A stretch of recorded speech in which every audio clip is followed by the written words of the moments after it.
London, 1851, and the conservatory of the Dashwood townhouse in Mayfair stood like a crystal palace at the edge of the world, its glass walls fogged with the unseasonable warmth of late April and the breath of a woman learning to die without making a sound.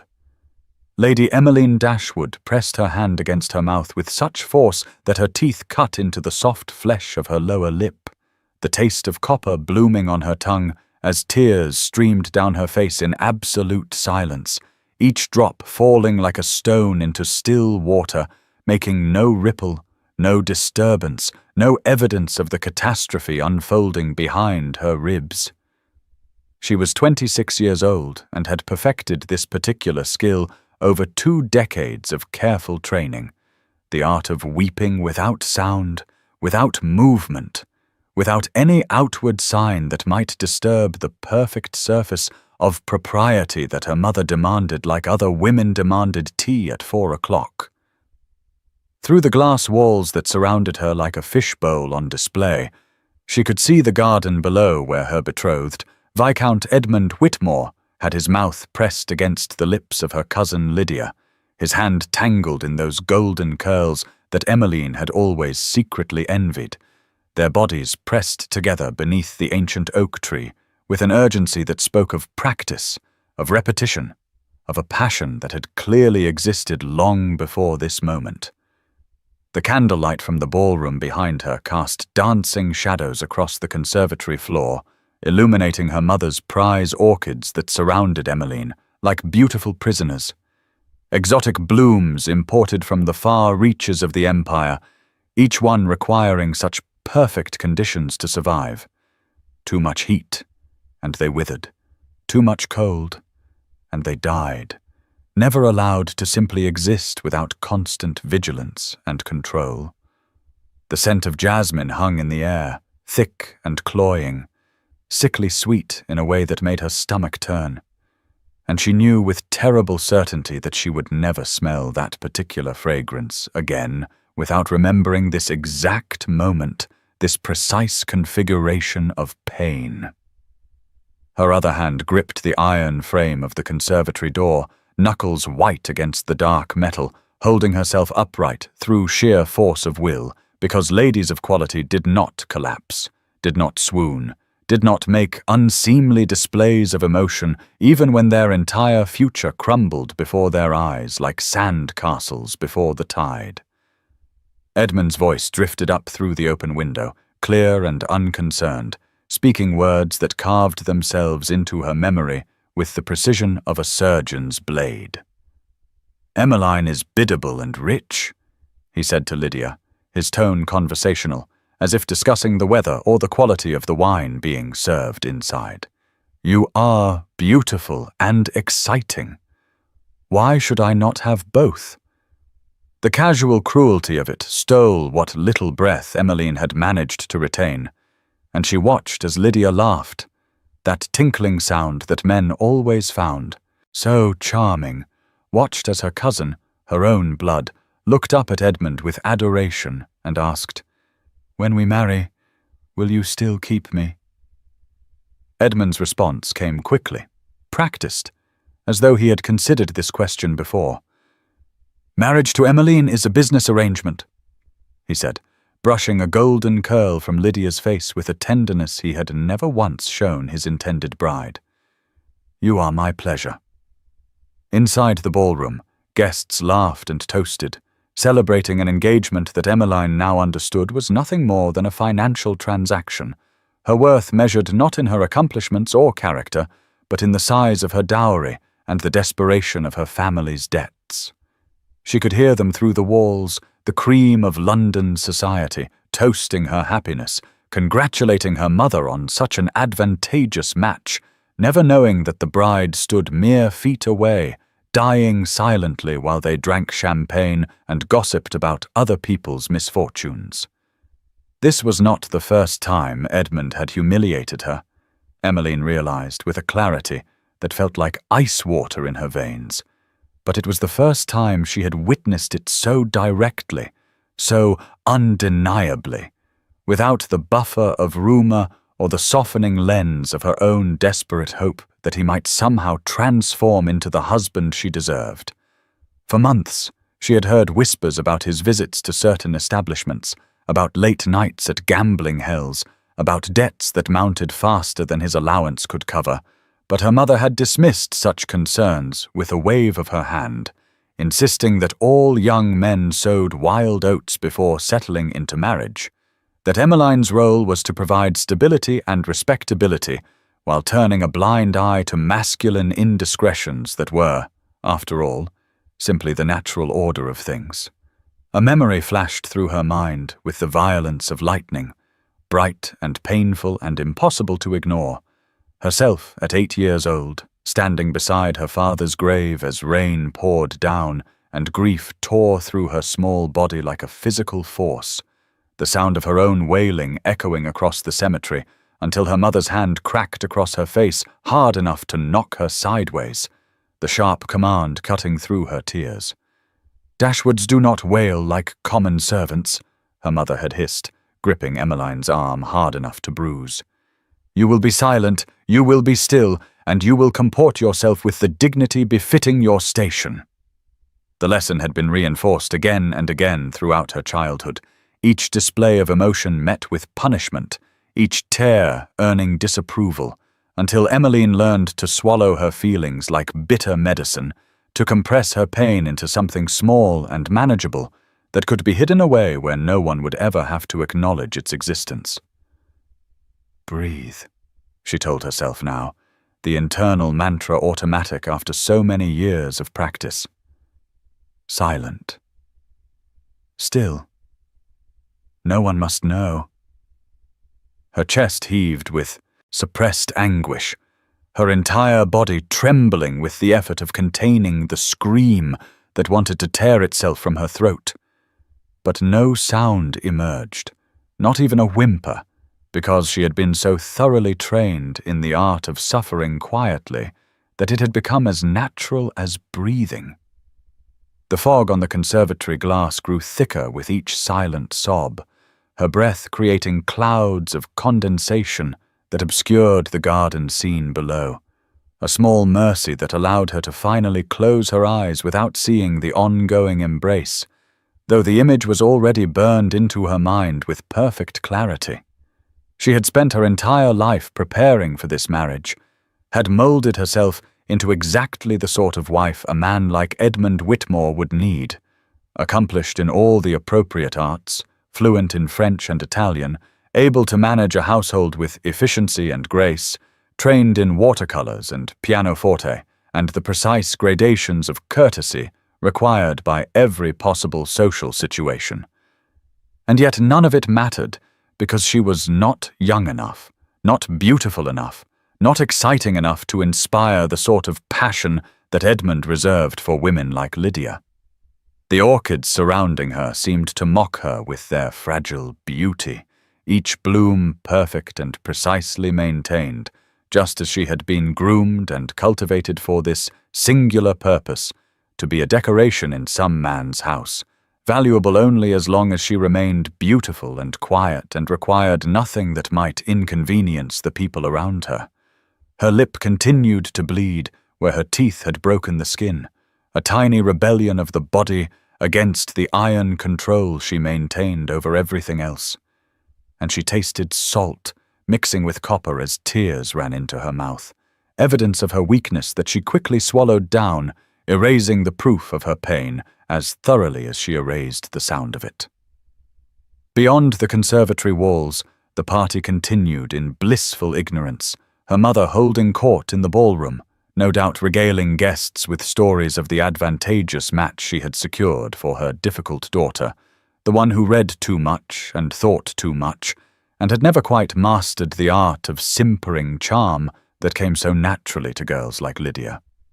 Edmund and Lydia remained in the garden, and Emmeline wondered with a detached sort of curiosity how long they would stay there, how long until someone noticed their absence, whether anyone would think to look for the bride herself, standing alone among the orchids like one more exotic specimen in her mother's collection. The jasmine scent grew stronger, or perhaps she was simply more aware of it now that it had been consecrated by catastrophe, transformed from mere fragrance into a permanent memorial of this moment when she understood with perfect clarity that her life would be exactly what she had been raised to expect. A beautiful cage, a silent suffering, a slow death by inches while maintaining a pleasant expression and appropriate posture. She wanted to scream, wanted to shatter the glass walls around her and let the broken shards rain down like tears made solid, wanted to run into the garden and demand that Edmund explain how he could kiss another woman on the night of his own engagement celebration, wanted to slap Lydia's beautiful face and ask how she could betray family so casually, but instead she stood perfectly still, hand pressed against her bleeding mouth, tears flowing in absolute silence. Because this was what she had been trained for. This was the purpose of every lesson and punishment and careful correction, to create a woman who could endure anything without disturbing the peace of those around her with unseemly displays of emotion. The enormity of it settled over her like a physical weight, the understanding that this moment was not an aberration, but a preview, that if she married Edmund Whitmore in 3 weeks as planned, she would spend the rest of her life standing in metaphorical conservatories, watching through glass walls as he pursued his pleasures elsewhere, while she maintained the fiction of a proper marriage, producing heirs and managing households and attending social functions with a pleasant smile that never wavered, never revealed the screaming silence that lived inside her bones. But for now, in this moment, in this glass prison filled with carefully controlled beauty and the sickening scent of jasmine, Lady Emmeline Dashwood did what she had been trained to do since childhood. She breathed, she remained silent, she stayed perfectly still, and she let no one know that behind her calm exterior she was dying without making a sound. The ballroom glittered with 1,000 candles reflected in gilt-framed mirrors that lined every wall, creating an infinite multiplication of the scene, of the guests in their finest silks and jewels, of the champagne fountains and elaborate floral arrangements, and most cruelly, of Emmeline herself, trapped in glass over and over again, each reflection showing a woman she barely recognized, powder carefully applied to hide the redness around her eyes, posture perfect despite the trembling that lived beneath her skin, a smile fixed in place like something painted on porcelain. She had taken 15 minutes in the conservatory after Edmund and Lydia finally separated and returned to the house through different entrances, 15 minutes to transform herself from a woman dying silently among the orchids back into the perfect bride, using the small compact she always carried to repair the damage tears had done to her complexion, biting her already wounded lip again to bring color back to her face, pressing cold fingers against her closed eyelids to reduce the swelling, breathing in measured counts until her heart rate slowed to something approaching normal. Lady Catherine Dashwood found her the moment she re-entered the ballroom, her mother's thin fingers wrapping around Emmeline's arm with a grip that looked like maternal affection but felt like iron manacles, nails digging into the soft flesh above her elbow hard enough to leave crescent-shaped marks that would bloom into bruises by morning. "There you are, darling," her mother said, voice honey-sweet for the benefit of the guests who turned to look at them. "I have been searching everywhere for you. The Duchess of Tilney is most eager to offer her congratulations." Emmeline allowed herself to be steered across the ballroom floor, her body moving automatically through the familiar motions while her mind floated somewhere above the scene, watching with detached curiosity as she curtsied to the Duchess, as she smiled and nodded and offered all the appropriate responses to questions about wedding preparations and future plans, her voice steady and pleasant, giving no indication that 20 minutes earlier she had witnessed her betrothed kissing another woman with a passion he had never shown his intended bride. The Duchess of Tilney, an imposing woman of 70 with diamonds dripping from her neck and ears, looked Emmeline up and down with the assessing gaze of someone evaluating livestock at market. "You have done well, Catherine," she pronounced to Lady Catherine, ignoring Emmeline entirely, as though the bride herself were merely another decoration in the room. "The Whitmore connection will restore your family's standing considerably, though I must say I am surprised Edmund settled on this one when the younger girl is so much prettier." Emmeline felt her mother's grip tighten painfully on her arm, warning her to remain silent, to absorb the insult with grace, to maintain the pleasant expression that was expected of well-bred young ladies who knew their place. "Emmeline has other qualities that recommend her," Lady Catherine said smoothly, her voice never wavering despite the cutting nature of the comment. "She is biddable, sensible, and has been trained to manage a great household, qualities that matter far more in a wife than mere prettiness, which fades with time." The Duchess nodded approvingly, and Emmeline stood perfectly still, a specimen on display, while the two older women discussed her merits and deficiencies as though she were not present, as though she had no thoughts or feelings about being described as biddable and sensible, as though the reduction of her entire existence to her usefulness as a wife and household manager was perfectly natural and required no acknowledgement of the person trapped inside this role. Edmund returned to the ballroom some 30 minutes after Lydia had slipped back in through the terrace doors, his cravat slightly askew, his hair mussed in a way that suggested fingers had run through it, his colour high and his eyes bright with the satisfaction of recent pleasure, and when he caught sight of Emmeline across the room, he smiled at her with easy confidence, clearly unconcerned that she might have noticed his absence or drawn any conclusions from it. He crossed, too, her side with the casual arrogance of a man who had never once been denied anything he wanted, and Emmeline watched him approach in the mirrors, seeing the scene multiplied endlessly, Edmund reaching for her hand, Edmund bowing over it with exaggerated gallantry, Edmund tucking her arm through his and leading her toward the center of the ballroom where space had been cleared for dancing. The orchestra struck up a waltz, the music too loud, pounding in her head like a heartbeat, and Edmund pulled her into the dance with hands that gripped too tightly, his palm pressing against her waist with possessive force, his other hand crushing her fingers in his grasp until she could feel the bones grinding together. "You look lovely tonight, my dear," he murmured, pulling her closer than propriety strictly allowed, close enough that she could smell brandy on his breath and something else, some feminine scent that clung to his coat. Jasmine, perhaps, or maybe she was imagining it. Maybe the scent from the conservatory had embedded itself so deeply in her senses that she would smell it everywhere now, a permanent reminder of her humiliation. She said nothing, merely maintained her pleasant expression and followed his lead through the steps of the waltz, her body moving mechanically through the familiar pattern while her mind retreated to that floating place above the scene, watching this woman in pale blue silk being steered around the dance floor like a puppet whose strings were pulled by unseen hands. "I have been thinking about our wedding night," Edmund continued, his voice lowering to a whisper meant only for her ears, his breath hot against her temple. "I hope you understand what will be expected of you, what a wife's duties entail.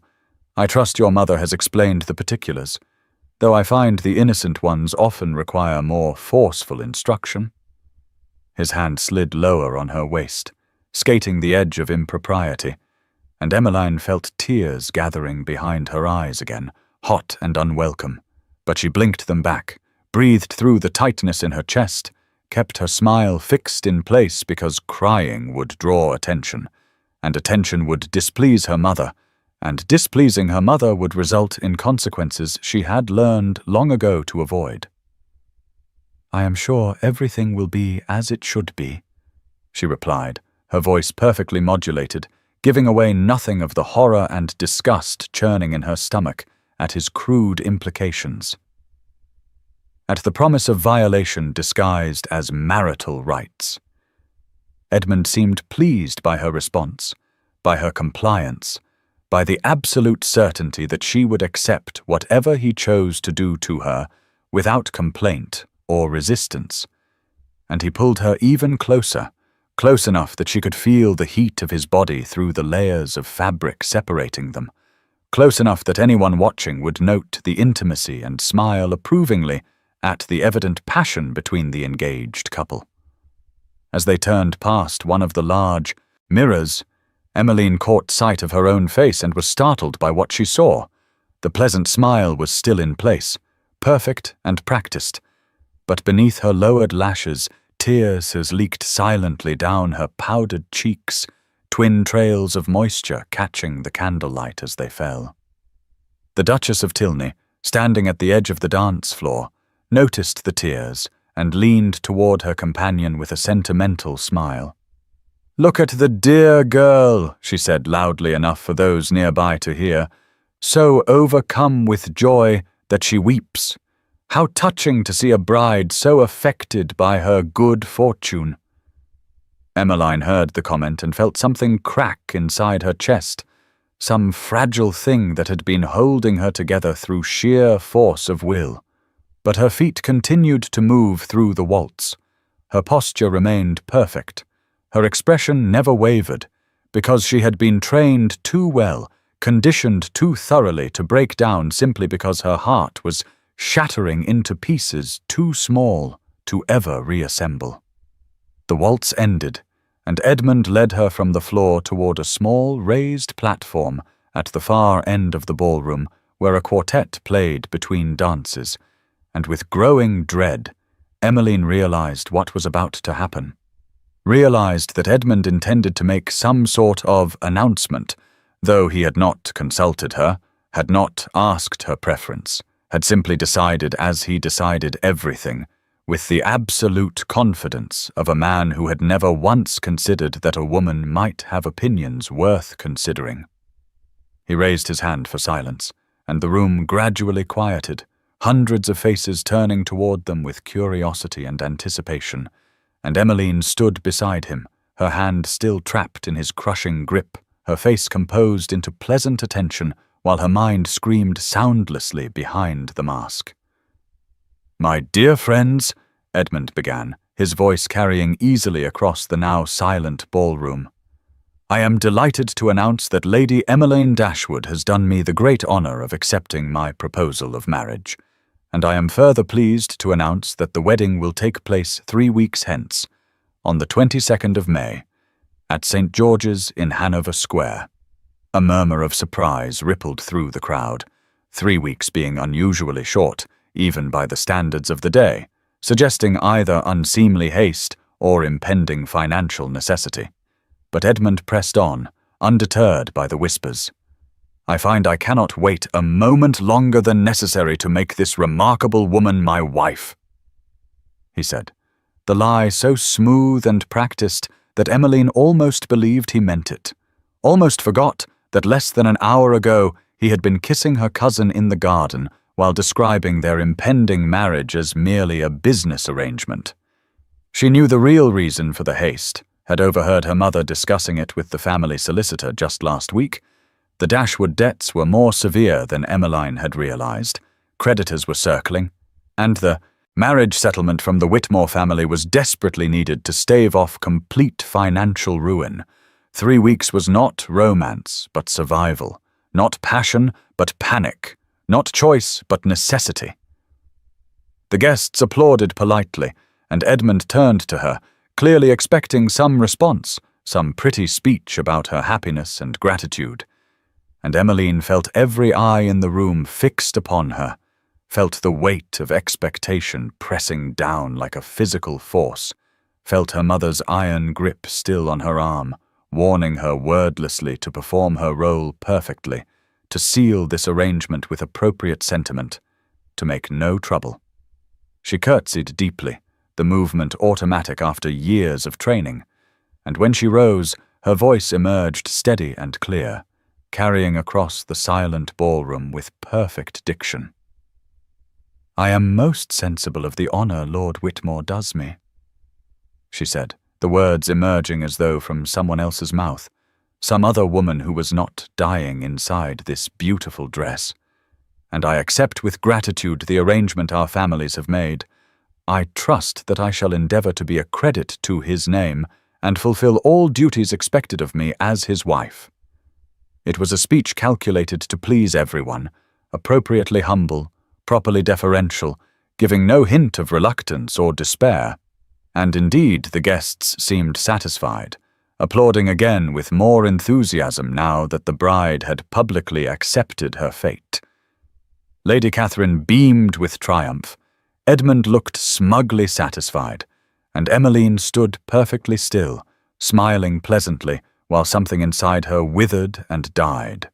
Some last small hope that perhaps there might be another way, another future, another possibility beyond this slow suffocation disguised as matrimony. As the orchestra resumed playing and guests pressed forward with congratulations, Emmeline found herself swept into a receiving line of sorts, shaking hands and accepting kisses on her cheek from people she barely knew, all of them offering wishes for her happiness while she mechanically thanked them, her responses automatic, requiring no conscious thought, leaving her mind free to drift away from the scene, to retreat into that quiet place where the pain could not quite reach her. Edmund had moved away to accept congratulations from his friends, and as she performed her social duties, Emmeline could hear fragments of their conversation, could hear Edmund's voice rising above the others in self-satisfied boasting. "She is plain but properly trained," he said, and Emmeline felt the words land like blows even as her smile never wavered. "The quiet ones are easiest to manage, you know. No tiresome dramatics or emotional outbursts. She will run the household efficiently and produce heirs without complaint, exactly the sort of wife a man needs when he wishes to maintain his freedom elsewhere." His friends laughed, offering ribald commentary about the benefits of a compliant wife, and Emmeline absorbed it all, each crude comment, each casual dismissal of her worth, each confirmation that she was nothing more than a convenient solution to his financial difficulties and her family's debts. A transaction rather than a partnership, a possession rather than a person.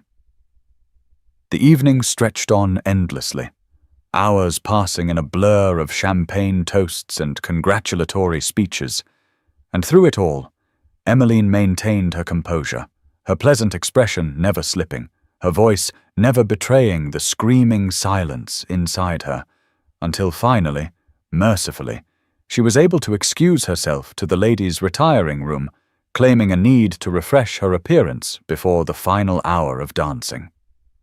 The retiring room was blissfully empty, a small chamber off the main hallway decorated in soft pink silk with a chaise longue and dressing table. And the moment the door closed behind her, Emmeline collapsed onto the chaise, her legs finally giving out, her body folding in on itself as though trying to make herself as small as possible, small enough to disappear entirely. Tears came again, flowing freely now that she was alone, streaming down her face in total silence, her chest heaving with suppressed sobs that she dared not release even here, even in privacy, because the habit of silence was so deeply ingrained that she could not break it even when no one was watching. She stared at her reflection in the dressing-table mirror, seeing a stranger looking back, a woman in an expensive gown with elaborate hair and perfect cosmetics. A woman who looked like a bride, like someone anticipating joy, and the disconnect between the image and the reality was so vast that Emmeline felt dizzy with it, felt as though she were splitting in two, the performance and the person, the mask and the truth, the silent exterior and the screaming interior. Her mother's words from earlier that evening echoed in her mind, spoken in a moment when they had been briefly alone, low and vicious in Emmeline's ear. "You will marry Edmund Whitmore," Lady Catherine had hissed, fingers digging into Emmeline's arm hard enough to bruise. "Our family's debts require it. Your feelings are irrelevant. You have been raised for this purpose, and you will fulfill it. I will not allow your selfishness to destroy everything I have worked to preserve." Emmeline had understood in that moment, if she had not fully grasped it before, that there was no escape, no alternative, no possibility of refusal, because she had no money of her own, no skills that might allow her to support herself, no relatives who might take her in if she defied her mother's will, nowhere to go and no means of getting there. Even if such a place existed, she was as thoroughly trapped as if she had been locked in a cell, the bars made not of iron but of social expectation and economic necessity, and a lifetime of conditioning that had taught her to accept her powerlessness as natural and inevitable. She sat alone in the retiring room for perhaps 10 minutes, letting the tears flow in silence, making no sound, even though no one could hear her, because the silence was so deeply embedded in her bones that she no longer knew how to cry any other way. And when finally the tears slowed and stopped, she rose and repaired her face again, powdering over the evidence of her grief, painting her smile back into place, transforming herself once more into the perfect bride who would return to the ballroom and dance and smile and accept congratulations until the party finally ended, and she could retreat to her room and lie awake in the darkness, counting down the days until her wedding, until the moment when this beautiful prison would become permanent and inescapable, when she would be bound by law and custom to a man who saw her as property, as convenience, as something to be managed rather than loved.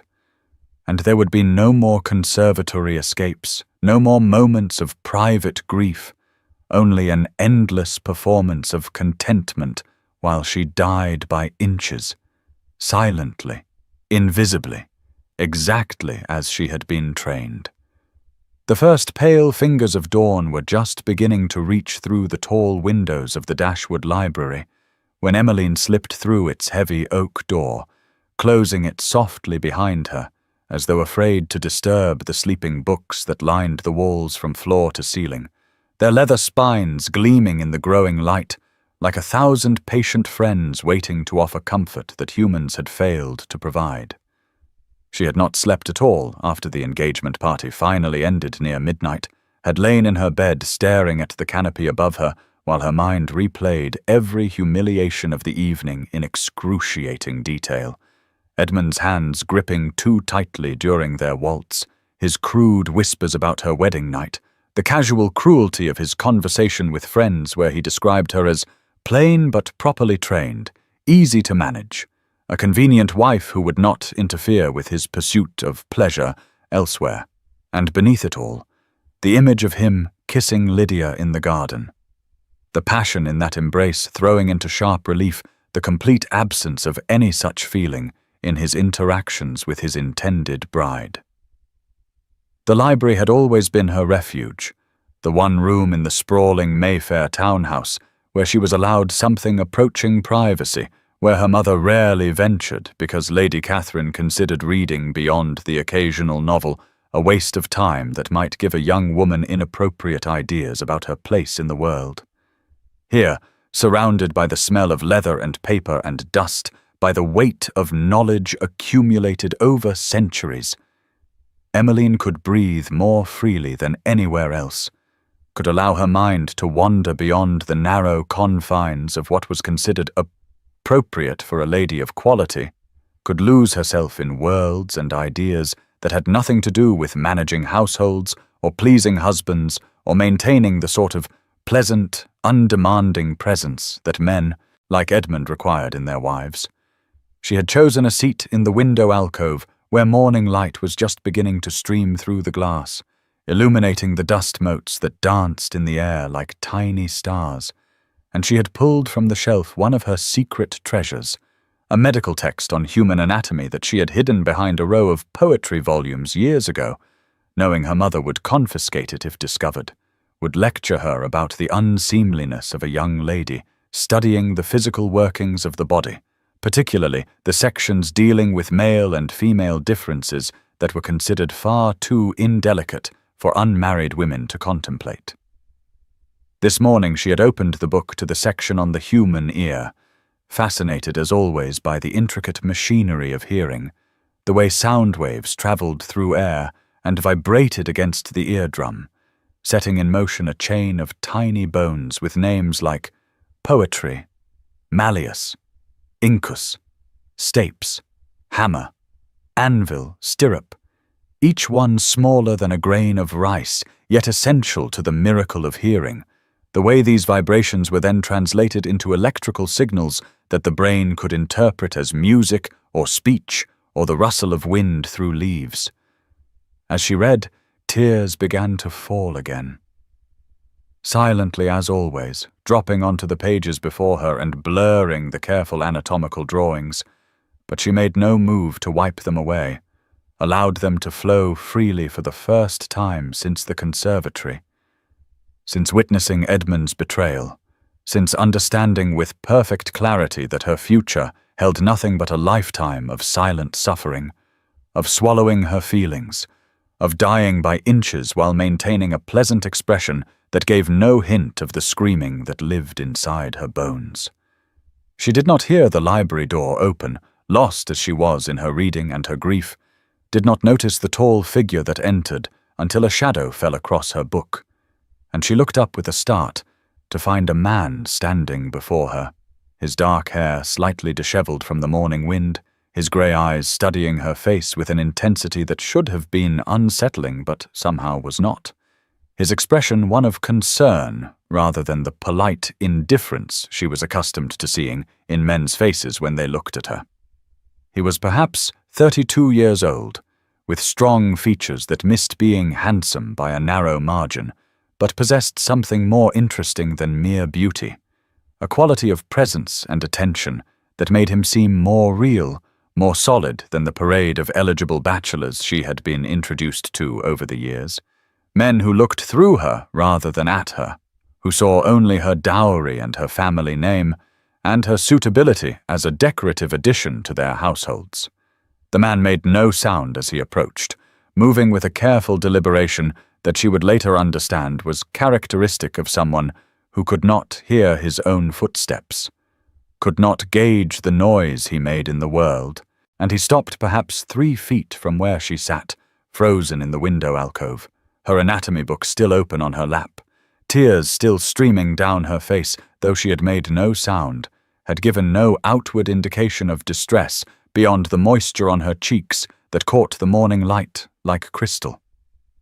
He reached into his waistcoat pocket and withdrew a small leather notebook and a pencil, wrote something quickly, then held it out for her to read, his grey eyes never leaving her face, watching with that same intense attention as though he were reading something written in her expression that no one else had ever bothered to look for. The note said simply, in a bold, clear hand that suggested education and confidence, "I am Frederick Wentworth, Duke of Wentworth, and I apologize for intruding on your privacy, but I cannot help but notice that you are in distress, though you make no sound, which strikes me as the saddest thing I have witnessed in some time. May I be of assistance?" Emmeline stared at the note, then at the man, confusion and shock momentarily overriding her grief. Wondering who this stranger was, and why he was in her family's library at dawn, why he was communicating through written notes rather than speech, why he had noticed her tears when every other person at last night's engagement party had looked directly at her weeping face and seen only what they expected to see, a joyful bride overcome with happiness rather than a trapped woman dying silently behind a mask of propriety. She took the pencil he offered and wrote beneath his words, her hand shaking slightly. "You are the Duke of Wentworth. Our families share a solicitor, Mr. Gardiner. He must have double-booked the library for meetings this morning. I apologize. I did not realize anyone else would be here. I will leave you to your business." She moved to close her book, to rise from the window seat and retreat to her room, but Frederick held up a hand, a gentle gesture that somehow conveyed both request and command, asking her to wait without words, and she found herself obeying, sinking back onto the cushioned seat as he wrote again, his pencil moving quickly across the page. "Please do not leave on my account," he wrote. "And besides, you have not answered my question. May I be of assistance? You cry like someone who has been forbidden to make sound, who silenced you." The directness of the question, the way it cut through all social pretense and demanded honest response, shocked Emmeline into something approaching truth. And before she could stop herself, before she could retreat behind the pleasant lies that usually shielded her from genuine interaction, she found herself writing, "I silenced myself. It was easier than being punished for noise. Ladies of quality do not make unseemly displays of emotion. I learned that lesson very young, and I learned it well." Frederick read her words, and something changed in his expression, a softening around the eyes, a tightness in his jaw that suggested anger on her behalf. And he wrote again, his pencil pressing hard enough into the paper that she could see the indentations on the page beneath. "Sound is not the only way to scream. I learned that when I lost my hearing at the age of 14, a fever that nearly killed me and left me deaf. At first I thought I had lost everything, that silence meant absence, emptiness, death. But I was wrong. Silence can be peaceful, can be chosen, can be a gift rather than a punishment, but the silence you carry is different. It is enforced, violent, a theft of your right to express yourself. Your face is screaming now. Did you know that? Even without sound, you are screaming, and I can hear you perfectly." Emmeline stared at the words, at this stranger who had somehow seen in 5 minutes what her own family had failed to notice in 26 years. That her silence was not serenity, but suppression. Not peace, but pain. Not choice, but coercion. And she felt something crack open inside her chest. Some wall she had built to protect herself from the knowledge of her own suffering. And fresh tears spilled down her cheeks, faster now, more urgent, though still without sound, still without the wailing that wanted to tear itself from her throat. Frederick watched her cry for a long moment, his grey eyes never leaving her face, reading her grief with the same careful attention he had given to her initial distress. And then he did something that shocked her more than anything else in an already shocking encounter. He reached out and gently touched her cheek, his fingertips brushing against the wet trail of her tears. And then he held his hand up between them so she could see his fingers glistening with the evidence of her pain. He wrote again, one-handed now, holding his tear-dampened fingers up like proof of something important. "I may be deaf," he wrote, "but I am not blind. I see what others miss because I have learned to pay attention, to read faces and bodies and all the small signals that hearing people ignore because they are too busy listening to words, which are often lies anyway. Your tears are real. Your pain is real. And someone who taught you to hide it has done you a great cruelty." She wanted to defend her mother, wanted to explain that Lady Catherine had only been trying to prepare her for the realities of society, that learning to control her emotions had been necessary training for a woman who would need to navigate the complex social hierarchies of the aristocracy. But the words would not come, would not form themselves into the usual justifications and excuses, because looking into Frederick's steady grey eyes, she could not quite believe the lies she had been telling herself for so many years, could not quite maintain the fiction that her silence was strength rather than submission. Instead, she wrote, "How do you do that? How do you see what no one else sees? Everyone at my engagement party last night looked directly at me and saw a happy bride. They mistook my tears for joy. But you walk into a room and immediately know that I am dying inside. How is that possible?" Frederick smiled, a small, sad expression that suggested he understood more than she had said. And he wrote, "Because I have learned that the hearing world is mostly deaf to what matters. They listen to the sounds people make with their mouths, but ignore everything else. the tightness around the eyes, the set of the shoulders, the way someone holds their breath when they are trying not to break. I lost my hearing, but I gained something too. Clarity, the ability to see truth beneath performance. And you, Lady Emmeline, are performing magnificently, while dying magnificently, and I find that unbearably sad." The use of her name startled her. She had not told him who she was. But of course he would know. If their families shared a solicitor, then he would have been briefed on the Dashwood household, would have heard about her engagement to Edmund Whitmore, might even have been at the party last night, though she had no memory of seeing him. But then she had been so lost in her own misery that she had barely registered the faces of the hundreds of guests who had toasted her happiness while she stood silent and dying beside her smug betrothed. She wrote, "You were there last night, at the engagement celebration." He nodded and wrote, I do not usually attend such events. I find the hearing world's social gatherings exhausting, so much performance and so little genuine connection, but my solicitor insisted I make an appearance to show I am reintegrating into English society after my years in Italy. I saw you dancing with Lord Whitmore. I saw the way he held you too tightly, the way you smiled while tears leaked from your eyes. I saw an elderly duchess mistake your pain for joy. And I saw you accept congratulations with perfect grace while clearly wishing you were anywhere else. It was the most skillful performance I have ever witnessed, and the most heartbreaking.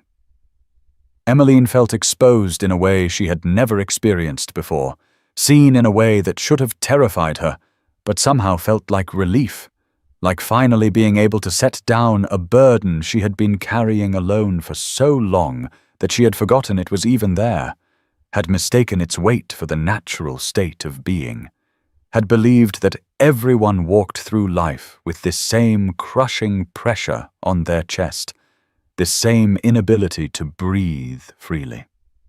She wrote, "I am to marry him in 3 weeks. My family's debts require it. I have no choice in the matter, no escape, no alternative. I will spend the rest of my life performing this role, being the perfect wife to a man who sees me as a convenient solution to his financial problems and nothing more. And I will do it silently, without complaint, because that is what I have been raised to do." Frederick read her words, and his expression hardened, anger flashing in his grey eyes, and he wrote with sharp, decisive strokes that tore slightly into the paper. "That is not inevitability. That is imprisonment. You speak as though you have no agency, no power, no right to refuse a future that will destroy you. But you do. You always do. It may not feel that way. The bars of your cage may seem very real and very solid, but they are made of nothing more substantial than other people's expectations and your own fear of what will happen if you say no." She wanted to believe him, wanted to think that freedom was possible, that she could simply refuse to marry Edmund, could walk away from the engagement and the debts and the whole crushing weight of her family's expectations. But the reality seemed insurmountable. She had no money, no skills, no way to support herself if her family cast her out, which they surely would if she defied them in such a fundamental way. Where would she go? How would she live? What could a woman like her possibly do in a world that offered no respectable options for ladies of quality who stepped outside the narrow boundaries prescribed for them? She wrote all of this, her handwriting growing more rushed and desperate as the words poured out, all the practical objections to his idealistic suggestion that she simply choose differently, and Frederick read it all patiently, his expression thoughtful, and then he wrote something that changed everything. "I understand your concerns. They are real and legitimate. The world is not kind to women who defy convention. But I wonder if you have considered that some prisons are worse than others, that staying might destroy you more thoroughly than leaving ever could. But I am getting ahead of myself. We have only just met, and I am already suggesting you upend your entire life based on a few written notes and my ability to read tears on your face.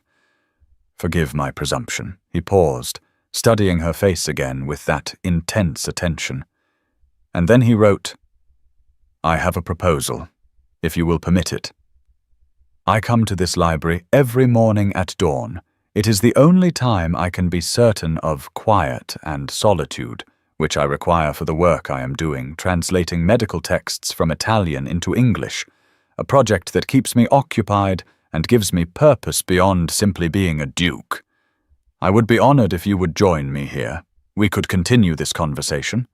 Or not, we could simply read in companionable silence, which I find is one of the great underrated pleasures of life. And perhaps over time you might discover that you are not as powerless as you currently believe, that there are people in this world who see your worth and would help you claim it if you ever decided you wanted something different than the future currently mapped out for you." Emmeline looked at the offer written in his bold, clear handwriting, looked at this strange man who had appeared in her sanctuary like an answer to a prayer she had not known she was praying, who saw her pain without her having to explain it, who treated her silence as something worth noticing rather than something convenient to ignore, who spoke to her as though she were a person rather than a problem to be managed or a possession to be acquired. She picked up the pencil, her hand steadier now than it had been at the beginning of this remarkable conversation, and she wrote simply, "I would like that very much." Frederick smiled, a real smile this time that transformed his serious face and made him suddenly, unexpectedly handsome.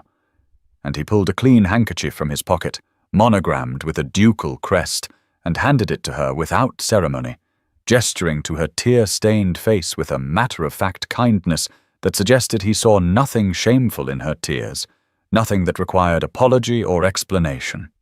She took the handkerchief, soft linen that smelled faintly of lavender, and something else, something clean and masculine and entirely unlike the cloying cologne Edmund wore, and she wiped her face carefully, the fabric absorbing the evidence of her grief. And when she looked up again, Frederick was watching her with an expression she could not quite name, something tender and fierce all at once, something that made her feel seen and valued in a way she had never experienced before. The morning light had grown stronger while they sat writing notes to each other, and dust motes danced in the golden beams that slanted through the tall windows, illuminating the anatomy book still open on her lap.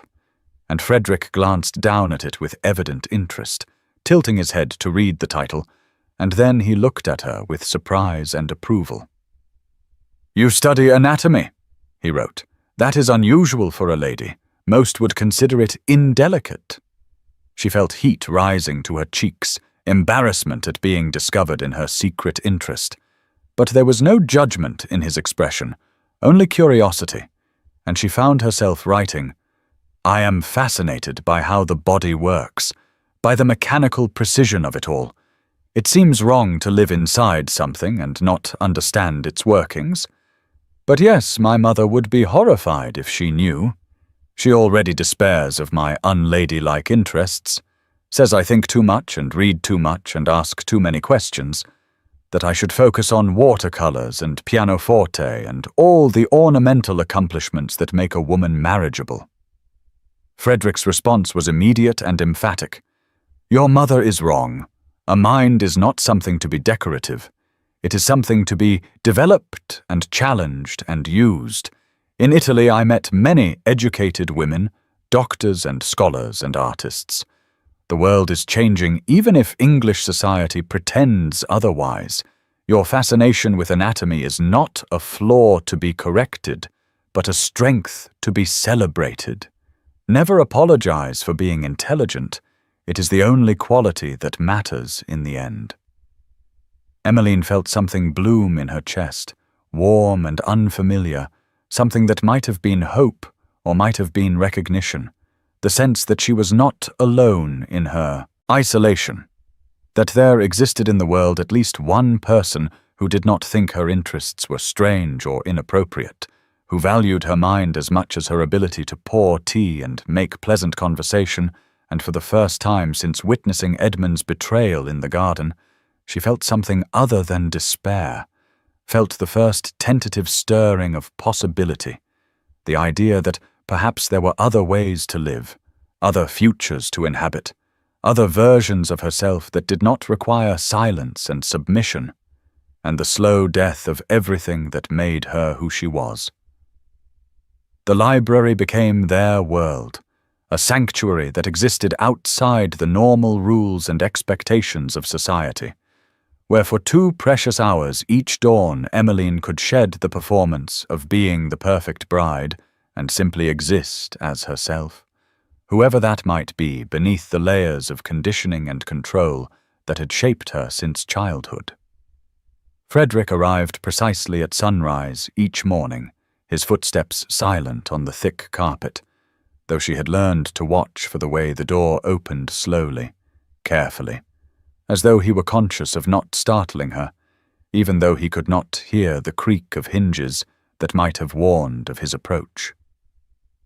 They had settled into a pattern over those 10 days, meeting as though by accident, though both knew it was deliberate, had become something they needed the way lungs needed air, this space where communication happened not through the performance of polite conversation, but through something more honest, more direct, more real than anything Emmeline had experienced in her 26 years of careful social training.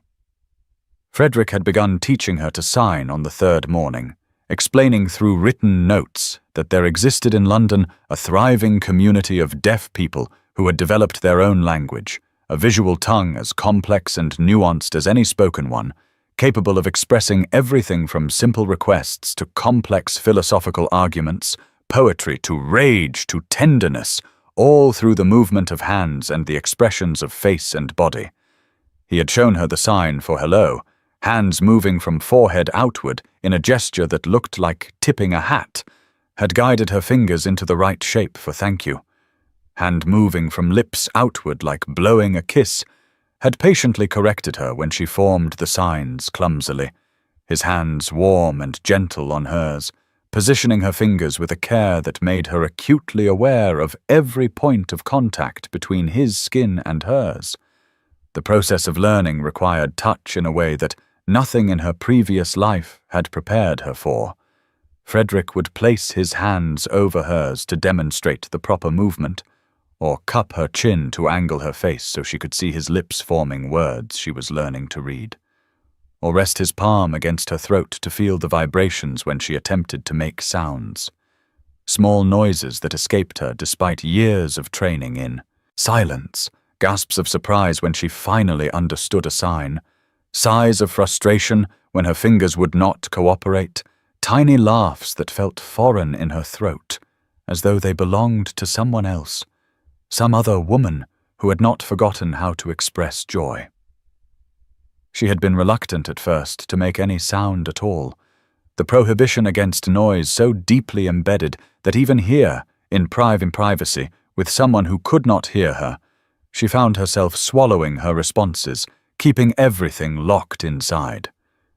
But Frederick had written one morning, "I want to feel your laughter. I know you have been taught to be silent, but I think perhaps you have forgotten that sound is not just noise. It is expression. It is freedom.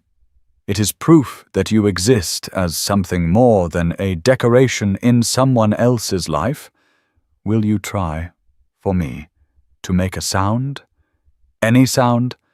I promise I will not judge it or tell you to be quiet. I only want to know what your joy feels like." The request had terrified her. The idea of deliberately making noise when every instinct screamed at her to remain silent, to take up no space, to cause no disturbance. But something in Frederick's steady grey eyes, something in the way he waited patiently without pressure or expectation, made her want to try, want to give him this gift of sound that he could not hear but could feel.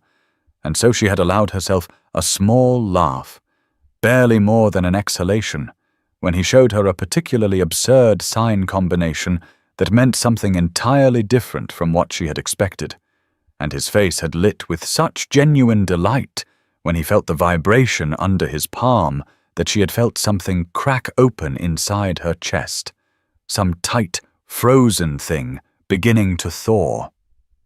Over the 10 days, she found herself making sounds more freely, still quiet, still controlled, but present in a way they had not been before. And each time Frederick would smile as though she had given him something precious, would sometimes close his eyes as his hand rested against her throat, his expression one of deep concentration and pleasure, as though he were memorizing the feeling of her voice even though he could not hear it, and the intimacy of those moments. His skin on hers, his attention so focused and complete, made her feel seen in a way that was both terrifying and addictive. She had brought her botanical drawings to the library on the 5th morning, hesitant to share something so personal, so revealing of her inner life. But Frederick had asked to see them after noticing the charcoal smudges on her fingers, and when she had finally, reluctantly, shown him the portfolio of orchid illustrations she had been working on for years, documenting her mother's prize collection with scientific precision and artistic beauty, he had studied each page with the same careful attention he gave to everything, reading not just the images, but the passion and skill evident in every line, every delicate shading, every perfectly rendered petal and stamen. His response had been immediate and enthusiastic, written in quick, excited strokes across his notebook. "These are extraordinary. You have the eye of a scientist and the hand of an artist. Have you considered publishing them? There are botanical journals that would pay handsomely for illustrations of this quality. In Italy, I met several women who supported themselves through their art. It is not common, but it is possible. You have real talent here, something valuable that belongs to you alone, not to your family or your future husband, but to you." The idea had never occurred to her, that her drawings might be worth something beyond personal satisfaction, that they might represent a skill that could translate into independence, into money, into options that did not currently exist in her carefully circumscribed life. And she had felt a flutter of something dangerous in her chest, something that might have been hope, or might have been the first stirring of rebellion against the future that had been mapped out for her without her consent. They sat closer now than they had in those first days, no longer across the table from each other, but side by side on the window seat, where morning light illuminated the pages between them, her botanical drawings on one side, his Italian medical texts on the other, their shoulders touching as they worked in companionable silence that felt more intimate than conversation, more honest than any of the endless social chatter that filled her days and nights in the world outside this room. Frederick had explained through writing that he was translating texts about the anatomy of hearing, about new theories regarding how sound waves were processed by the brain, about experimental treatments for various types of deafness, and there was no bitterness in his discussion of his condition, no sense that he considered himself broken or diminished, only a fierce intellectual curiosity about how the mechanism of hearing worked and why his own had failed. And Emmeline found herself fascinated not just by the content of his work, but by his attitude toward his deafness, the way he spoke of it as a difference rather than a deficit, a unique way of experiencing the world rather than a lack. In Italy, at the Deaf Institute, he had written one morning when she asked about his years abroad, "I learned that the hearing world is obsessed with sound but deaf to meaning. People listen to the words that come out of mouths, but they miss everything else. The way someone's hands tremble when they are lying, the way eyes slide away when someone is ashamed, the way breath catches when someone is moved. You have been living in silence while surrounded by noise. Emmeline, drowning in meaningless sound while the things that matter, your pain, your intelligence, your passion for beauty and knowledge, go completely unheard by everyone around you."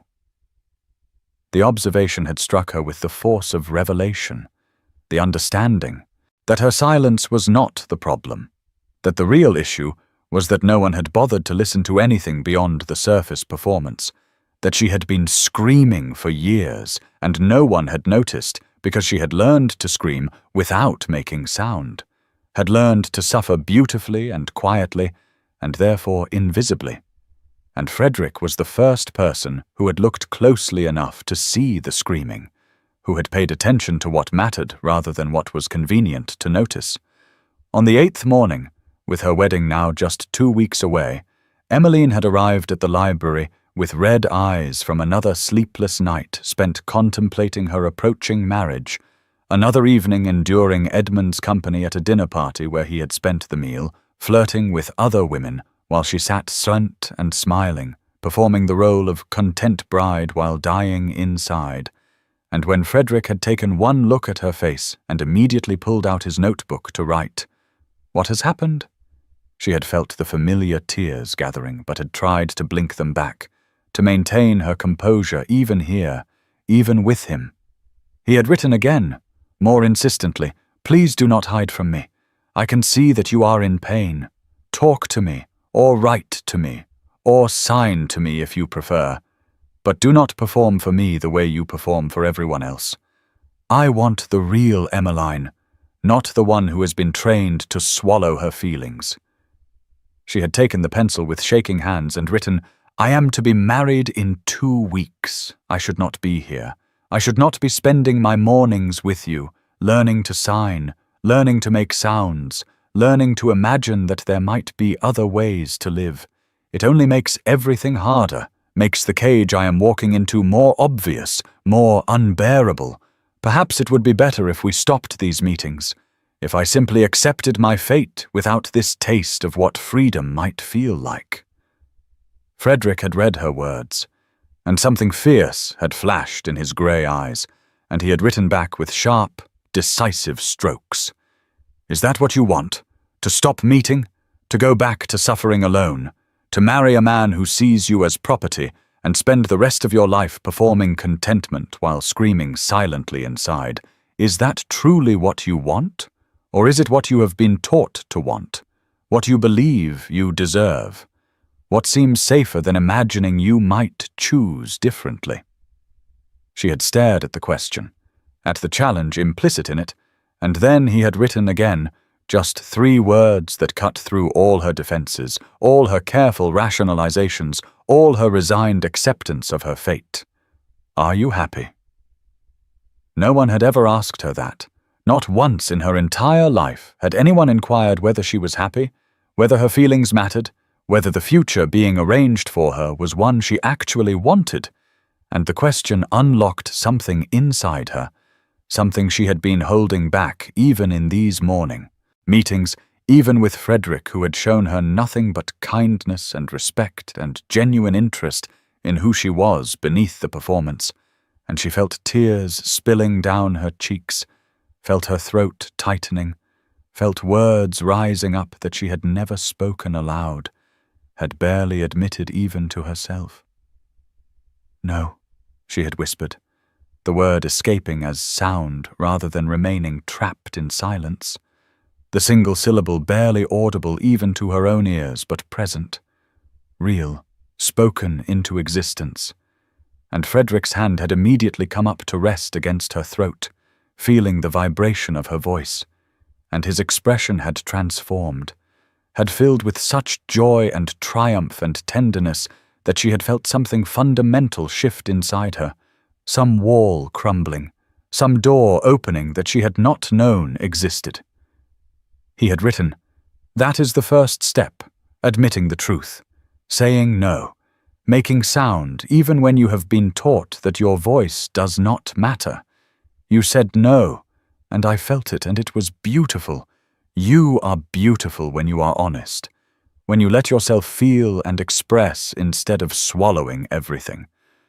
And I want you to know that there are alternatives, that you do not have to marry a man who makes you miserable, that you have value beyond your ability to solve your family's financial problems, that you deserve to be happy, truly happy, not performing happiness but feeling it."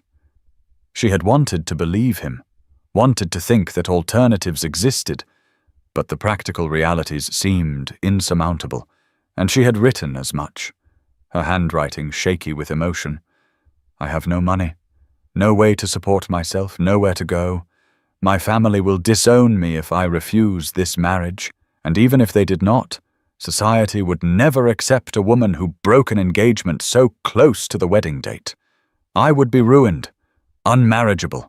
I would spend the rest of my life as a cautionary tale, the woman who threw away her one chance at respectability." Frederick had read her objections, and then had written something that made her heart race with a dangerous combination of hope and terror. What if you were not alone? What if someone offered you an alternative, a way to escape this marriage without facing ruin? Would you take it? Or have you been so thoroughly convinced of your powerlessness that you would choose the cage even if the door were opened?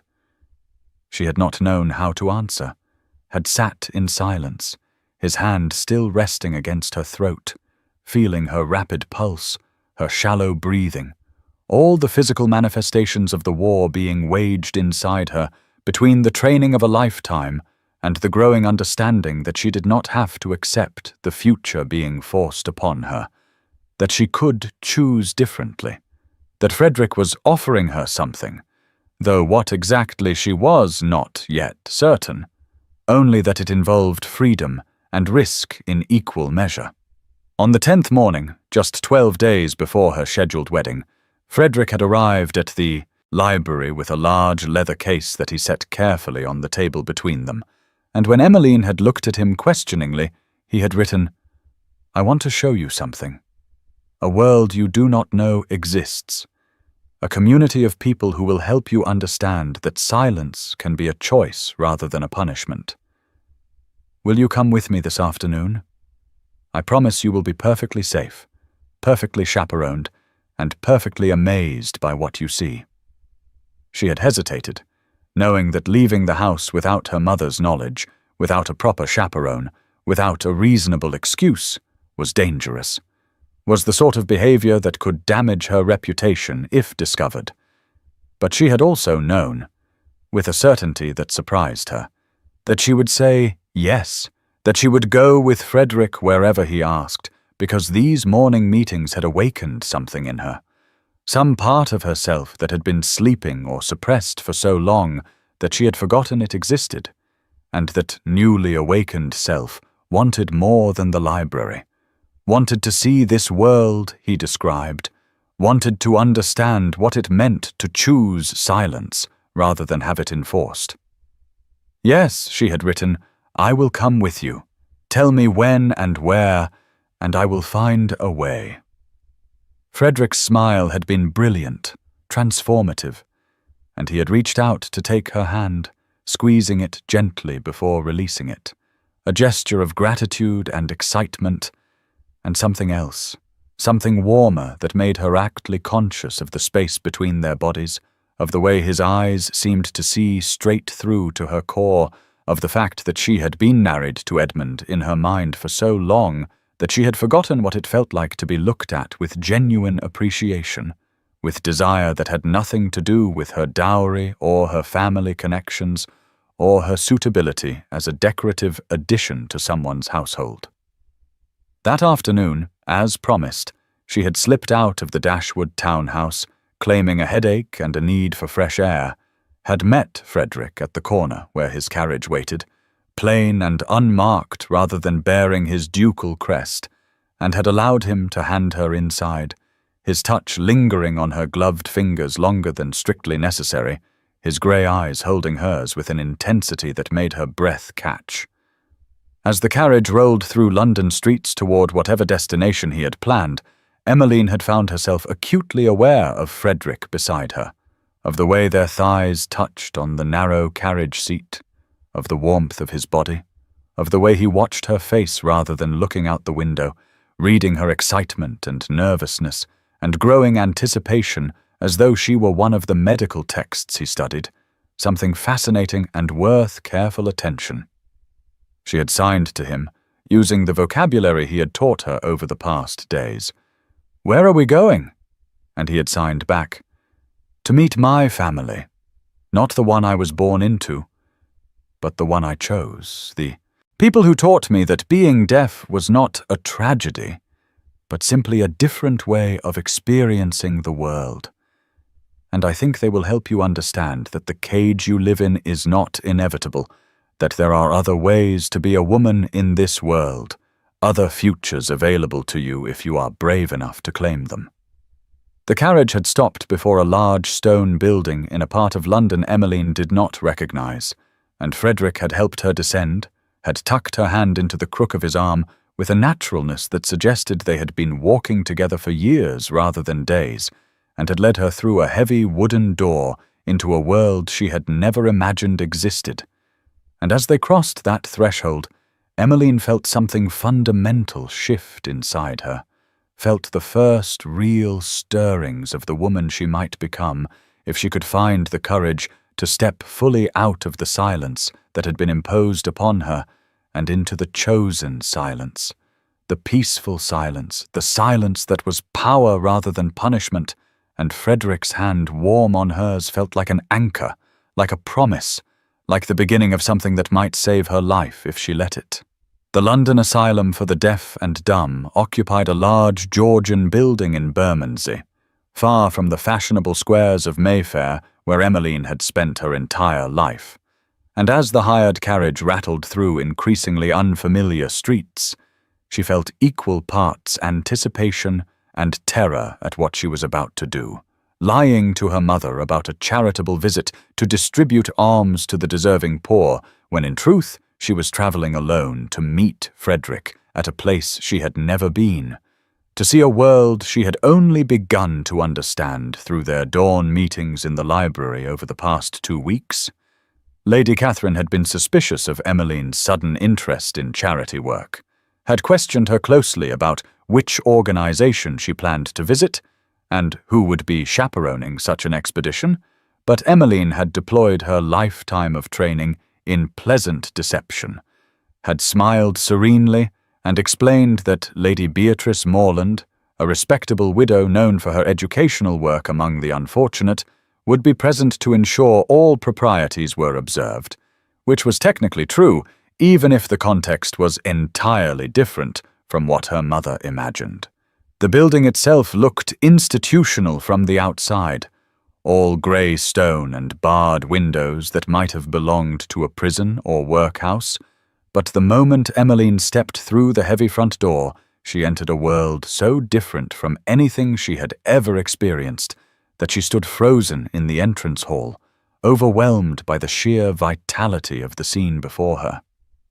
The large common room was filled with people, dozens of them, children and adults, all of them deaf, and all of them communicating with an expressiveness and exuberance that took her breath away, hands flying through the air in graceful arcs and sharp gestures, faces animated with emotions that hearing people spent lifetimes learning to suppress, joy and anger and sorrow and laughter all displayed with their whole bodies.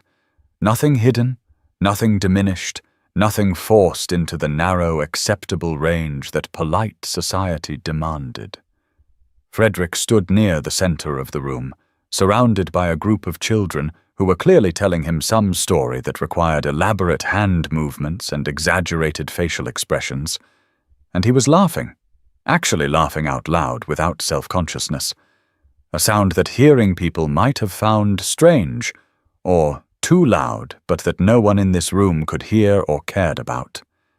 And Emmeline realized with a start that this was the first time she had heard him make any vocal sound at all, had assumed perhaps that deaf people did not use their voices, but here were children shrieking with laughter and adults exclaiming and making sounds that accompanied their signs, uninhibited by any concern about volume or propriety.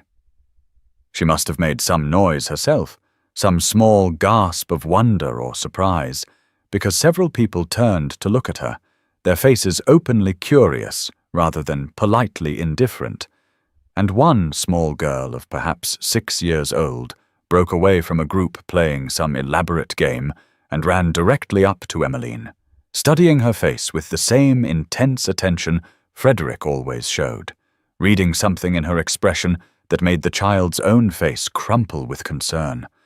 The girl signed something, her small hands moving in a pattern Emmeline had learned enough over the past 2 weeks to partially understand, asking why she was sad. And before Emmeline could formulate a response, before she could deploy the usual pleasant lies about being perfectly well, tear sounds began streaming down her face, not silent this time, but accompanied by a sob that escaped her throat before she could stop it, a sound that would have horrified her mother and required immediate suppression in any normal social setting. But here, in this bright room full of people who could not hear it, the sound felt safe, felt permitted, felt like something she was finally allowed to release. The little girl reached up and touched Emmeline's cheek, feeling the tears there, then turned and signed something to the room at large, and several adults approached, including a woman of perhaps 40, with kind eyes and greying hair pulled back in a simple style, who studied Emmeline's face for a long moment before beginning to sign, her hands moving slowly and clearly in a way that suggested she was adjusting her communication for someone still learning this language. Frederick had moved to Emmeline's side by then, and he translated in his notebook. Though Emmeline was beginning to understand more and more without such assistance, Mrs. Beatrice Morland says welcome to our community. She asks if you are the hearing woman who has been learning to sign, the one who cries without sound. Emmeline nodded, wiping at her tears with hands that trembled, and Beatrice signed again, her expression thoughtful and somewhat sad. And Frederick translated, "She says she can see that you have been locked in a cage. She asks me if I plan to free you or merely visit you through the bars." The directness of the question, asked in front of a room full of people who were now openly watching this interaction with interest and concern, should have mortified Emmeline, should have sent her fleeing back to the carriage and the familiar world where people pretended not to notice each other's pain. But instead she found herself signing back, her hands clumsy but earnest, forming the words she had practiced in the library. "I do not know how to be free." Beatrice's face softened, and she signed a long response that Frederick translated. "Freedom is not something anyone can give you. It is something you must choose for yourself. Your Duke brings you here for a reason. He wants you to see that there are other ways to live, other communities that value different things than the hearing world values. Here we do not punish expression, we celebrate it.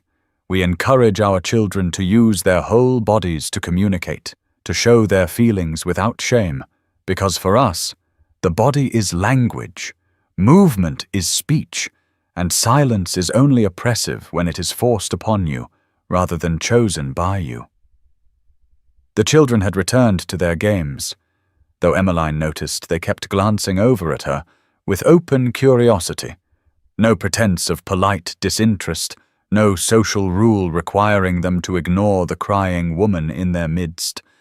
And one boy of perhaps 8 approached and signed something that made Frederick smile. "He asks if you would like to play with them." Frederick translated, "They are playing a game where they tell stories with their whole bodies, taking turns adding to the narrative. He says hearing people are often very bad at this game because they are so stiff and controlled, but he thinks you might be good at it if you are willing to try." Emmeline felt a laugh bubble up through her tears. The absurdity of it. A lady of quality being invited to play children's games on the floor of an asylum for the deaf. Her mother would have a fit of apoplexy if she could see this scene, would lecture for hours about dignity and propriety and the absolute unsuitability of such behavior. And perhaps it was that thought that decided her, the image of her mother's horrified face, the delicious rebellion of doing something so thoroughly inappropriate. So she nodded and allowed the boy to pull her toward the group of children who were already launching into an elaborate pantomime that seemed to involve a dragon and a princess and a great deal of running around. For the next hour, Emmeline forgot entirely about being a lady, forgot about propriety and posture and all the rules that had governed her behavior since she was old enough to walk. She ran and laughed and threw herself on the floor. When her character died dramatically in the story, she made exaggerated faces to show fear and joy and surprise. She used her hands to sign the words she knew and pantomimed the ones she did not. And the children laughed with her, not at her, correcting her signs with patient good humor and applauding when she got something right. And for the first time in her life, Emmeline felt what it might be like to express herself fully, to use her whole body as a language, to be seen and accepted exactly as she was, without any requirement to diminish or disguise herself. When the game finally ended and the children were called away for their lessons, Emmeline found herself breathless and disheveled, her carefully arranged hair coming loose from its pins, her dress dusty from the floor, her face flushed and tear-stained, and she felt more alive than she had in 26 years of careful propriety. Beatrice approached again, signing with a smile that reached her eyes, and Frederick translated. "She says you did very well for someone so recently released from her kit. But she also says that 1 hour of freedom does not undo a lifetime of imprisonment, that you must decide whether you want to truly escape, or whether you will return to your cage and pretend this world does not exist." Emmeline signed back slowly. "I am to be married in less than 2 weeks. I do not see how escape is possible." Beatrice's expression grew serious, and she signed a long response that Frederick translated carefully. "Marriage is not inevitability. It is a choice, perhaps a choice with consequences, perhaps a choice that seems impossible given your circumstances, but still a choice. I was married once myself, to a hearing man who saw my deafness as something to be cured or hidden, who wanted me to pretend I could hear, to read lips perfectly and speak clearly, and never sign in public because it embarrassed him. I stayed for 5 years, trying to be what he wanted, trying to force myself into the shape of a hearing woman, and those 5 years nearly destroyed me. When he died, I mourned him as one should mourn a husband, but I also felt relief, and then I felt guilt about that relief, and it took me years to understand that I had been mourning not his death, but the death of myself, the woman I had killed trying to please him." She paused, studying Emmeline's face, then signed again. "I tell you this not to frighten you, but to warn you. Some cages have locks on the inside. You hold the key. You have always held the key. The question is whether you will use it or convince yourself that the cage is protection rather than prison." Frederick had been watching this exchange with an expression Emmeline could not quite read, something intense and careful. And when Beatrice finished signing and moved away to attend to her students, he wrote in his notebook, "She is right. I brought you here not to rescue you, but to show you that rescue is possible, that there are people and communities that will support you if you choose differently, but the choice must be yours. I cannot make it for you. I can only show you that alternatives exist." Emmeline felt the weight of those words, the terrible burden of choice, of agency, of the knowledge that she was not quite as powerless as she had always believed, that her cage had locks on the inside even if she had been trained never to reach for the key. And the knowledge was both liberating and terrifying because it meant that whatever happened next was her responsibility, her decision, her future to claim or surrender. A young woman approached them, perhaps 20 years old, and began signing rapidly to Frederick, her face alive with excitement, and he smiled and signed back before translating for Emmeline. "This is Clara. She is one of Beatrice's best students. She was born deaf and has never heard sound. She wants to know if it is true that you cry without making noise. She finds this fascinating because, in the deaf community, crying is very visible, very physical.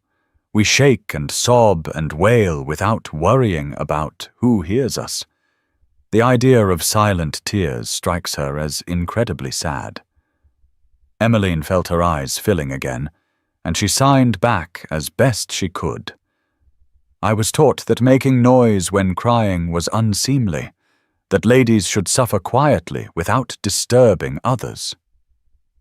Clara's face filled with such compassion and anger that it startled Emmeline, and the young woman signed back forcefully. Frederick translating, "That is cruel. Emotions are meant to be expressed. Suppressing them does not make them go away. It only makes them poison you from the inside. You should scream. You should wail. You should let everyone know that you are hurting so they can help you. Keeping it silent and hidden only protects the people who hurt you and destroys you." The words hit Emmeline like a physical blow, the simple truth of them, that her silence had never been about strength or dignity, but about protecting her mother and Edmund and everyone else from the inconvenience of her pain, about making their cruelty easier by absorbing it quietly, by dying silently so they could maintain the fiction that everything was fine, that she was content, that the arrangement was working perfectly. Frederick was watching her face again, reading something there, and he signed slowly so she could follow. "Start by making sound. Scream if you need to. We will not hear it, but we will see it, and we will celebrate it. Give yourself permission to be loud, to take up space, to exist fully, rather than diminishing yourself to fit into spaces too small for human souls." Emmeline looked around the bright room, at all these people who had been labelled defective and afflicted and disabled by the hearing world, but who seemed more free, more alive, more fully themselves than anyone she had ever known in Mayfair's drawing rooms, and something inside her cracked open, some final barrier between the woman she had been forced to be and the woman she actually was, and she opened her mouth and screamed. The sound that emerged was raw and primal, years of suppressed rage and grief and terror, pouring out in one long wail that went on and on until her throat was raw and her chest ached and she had no breath left. And when she finally stopped, gasping and shaking, she looked around expecting horror or disapproval or at minimum discomfort, but instead she saw smiling faces, saw people stamping their feet in the deaf version of applause, saw children laughing not at her but with joy for her, saw Beatrice nodding with approval, saw Frederick watching her with such pride and tenderness that it made her want to cry again, but differently this time, not from pain, but from the overwhelming relief of being seen, of being heard without sound, of being celebrated rather than silenced. The vibration of all those stamping feet travelled through the floorboards, a physical sensation that Emmeline could feel in her bones. This was how deaf people applauded, how they showed approval and joy, through movement and vibration rather than sound.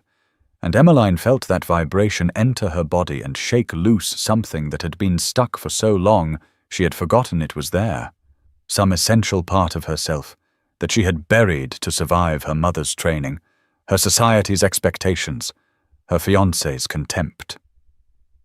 Beatrice approached and pulled Emmeline into an embrace. No polite air kiss or formal handshake, but a real hug, fierce and warm, and when she pulled back, she signed, "Welcome to the world of the living. You have been dead for a long time, but you are waking up now.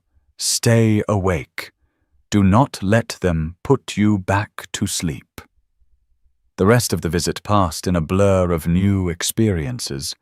Emmeline sat in on a lesson where deaf children were learning to read and write in English, their hands moving in complex grammatical discussions that would have put most hearing students to shame. She watched older students practicing their trades, bookbinding and carpentry and tailoring, learning skills that would allow them to support themselves in a world that often refused to employ deaf workers. She met teachers and parents and community members who had built a whole society within London that operated by different rules, valued different things, celebrated what the hearing world called disability as simply difference. As the afternoon sun began to slant through the tall windows, Frederick touched her arm gently to indicate it was time to leave, and Emmeline felt a pang of grief at having to return to the other world, the world of silence and suppression, of propriety and performance, of slow death disguised as duty. She signed her goodbyes to Beatrice and the children, her hands moving more fluently now after hours of practice and immersion, and Beatrice signed back, "Remember, freedom is a choice. You must choose it every day, sometimes many times a day. It is not something you achieve once and keep forever. It is something you practice, something you fight for, something you claim over and over again against all the forces that want to put you back in your cage. Your Duke understands this. Trust him. Trust yourself. Trust that you deserve more than silent suffering." In the carriage on the way back to Mayfair, Emmeline and Frederick sat side by side in the growing twilight, and he wrote in his notebook, "Are you sorry you came? Was it too much?" She took the pencil and wrote back, "I am not sorry. I am grateful, and also terrified, because now I know what freedom looks like, and I understand how thoroughly imprisoned I have been, and I do not know how to go back to my mother's house and pretend that I have not seen another way to live. I do not know how to marry Edmund in less than 2 weeks, knowing that I am choosing a cage when I could choose something different. I do not know how to unknow what I now know." Frederick read her words and wrote, "You do not have to unknow it. You do not have to pretend. You do not have to marry him. I know it seems impossible. I know there are debts and expectations and 100 practical reasons why refusal feels out of reach. But I am telling you, as someone who has lived through the death of one life and the birth of another, as someone who thought losing his hearing was the end of everything, and discovered it was actually the beginning of truth, that you have more power than you believe, more options than you can currently see, more people willing to help than you imagine." She wanted to believe him, wanted to think that she could simply refuse to marry Edmund, could walk away from the engagement and survive the consequences. But the practical realities seemed insurmountable, even more so now that she had glimpsed freedom and understood what she would be losing if she surrendered to the marriage her mother had arranged. The loss seemed bigger now, more devastating, because she knew exactly what she was giving up, not just some vague, abstract idea of happiness, but this specific, vivid experience of being fully alive, fully herself, fully expressed without apology or diminishment. The carriage rolled through the streets of London, leaving Bermondsey behind and returning to Mayfair, to gaslit squares and fashionable townhouses, to the world of whispered cruelties and polite fictions. And with each turn of the wheels, Emmeline felt the weight of her old life settling back onto her shoulders like a familiar coat, heavy and confining, but known, predictable, safe in its very imprisonment. And she understood what Beatrice had meant about choosing freedom every day, about how it was not a single dramatic decision, but 1,000 small choices to stay awake, to remain free, to refuse the comfortable numbness of the cage, even when the cage seemed easier than the terrifying openness of liberation. The library door had been open perhaps 3 inches, enough for the upstairs maid to see through as she passed on her way to turn down the beds for the evening, enough to witness Lady Emmeline Dashwood sitting shoulder to shoulder with the Duke of Wentworth in the window alcove, their hands moving in strange gestures, their faces closer together than propriety strictly allowed, his fingers resting against her throat in a gesture that looked disturbingly intimate, even if the maid could not understand its purpose. And though the girl was not naturally inclined to tale-bearing, the housekeeper had made it clear that any unusual behavior from Miss Emmeline in these final days before her wedding should be reported immediately to Lady Catherine, who was determined that nothing should threaten this advantageous match that would save the family from complete financial ruin. Lady Catherine received the report with an expression that cycled rapidly through surprise, calculation, and something that might have been satisfaction. Her thin fingers drumming on the arm of her chair as she considered the implications of her daughter spending dawn hours in private meetings with a duke, even a damaged one, even one whose deafness made him unsuitable as a husband for a woman of Emmeline's station, given that he could provide no real social advancement and came with the embarrassment of his disability. Still, a duke's attention was notable, was something that could be mentioned in conversation, was proof that Emmeline possessed some quality worth noticing, even if she was plain and too serious and entirely too interested in inappropriate subjects. For 3 days, Lady Catherine said nothing, merely watched as Emmeline continued to rise before dawn and disappear into the library. As she returned to breakfast with a lightness in her step that had not been there before, as she smiled at nothing in particular, and seemed to exist in some private world that excluded her mother entirely. And Lady Catherine felt the stirrings of unease, the sense that something was shifting in her carefully controlled household, that her daughter was slipping away from her grasp in ways that threatened the marriage arrangement that was the only thing standing between the Dashwood family and complete social and financial collapse.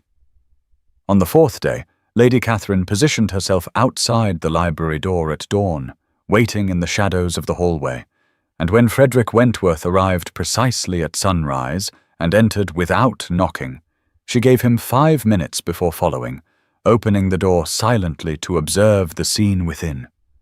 Her daughter and this duke sitting so close their thighs touched, writing notes to each other and laughing without sound, his hand covering hers on the table in a gesture of casual intimacy that no unmarried couple should share. And Lady Catherine felt cold rage spreading through her chest because she recognized that expression on her daughter's face, had seen it once before in a mirror many years ago when she herself had been young and foolish enough to believe in love, before she learned that such feelings were luxuries that women in precarious financial positions could not afford. She entered the library with the deliberate tread of judgment itself, and Emmeline looked up with an expression that moved from joy to terror in the space of a heartbeat, her hand jerking away from Frederick's as though burned, her body instinctively curling inward in a posture of defense that spoke of long experience with her mother's anger. And Frederick rose slowly to his feet, his grey eyes moving between mother and daughter, reading the situation with that uncanny perception that allowed him to see what hearing people missed, understanding immediately that he had caused trouble for Emmeline simply by existing in her world. Lady Catherine did not acknowledge Frederick beyond a curt nod, her attention fixed entirely on her daughter, her voice low and venomous in a way that made Emmeline flinch. "Your wedding is in 1 week, and I find you entertaining a gentleman in private without chaperone or propriety. Explain yourself immediately."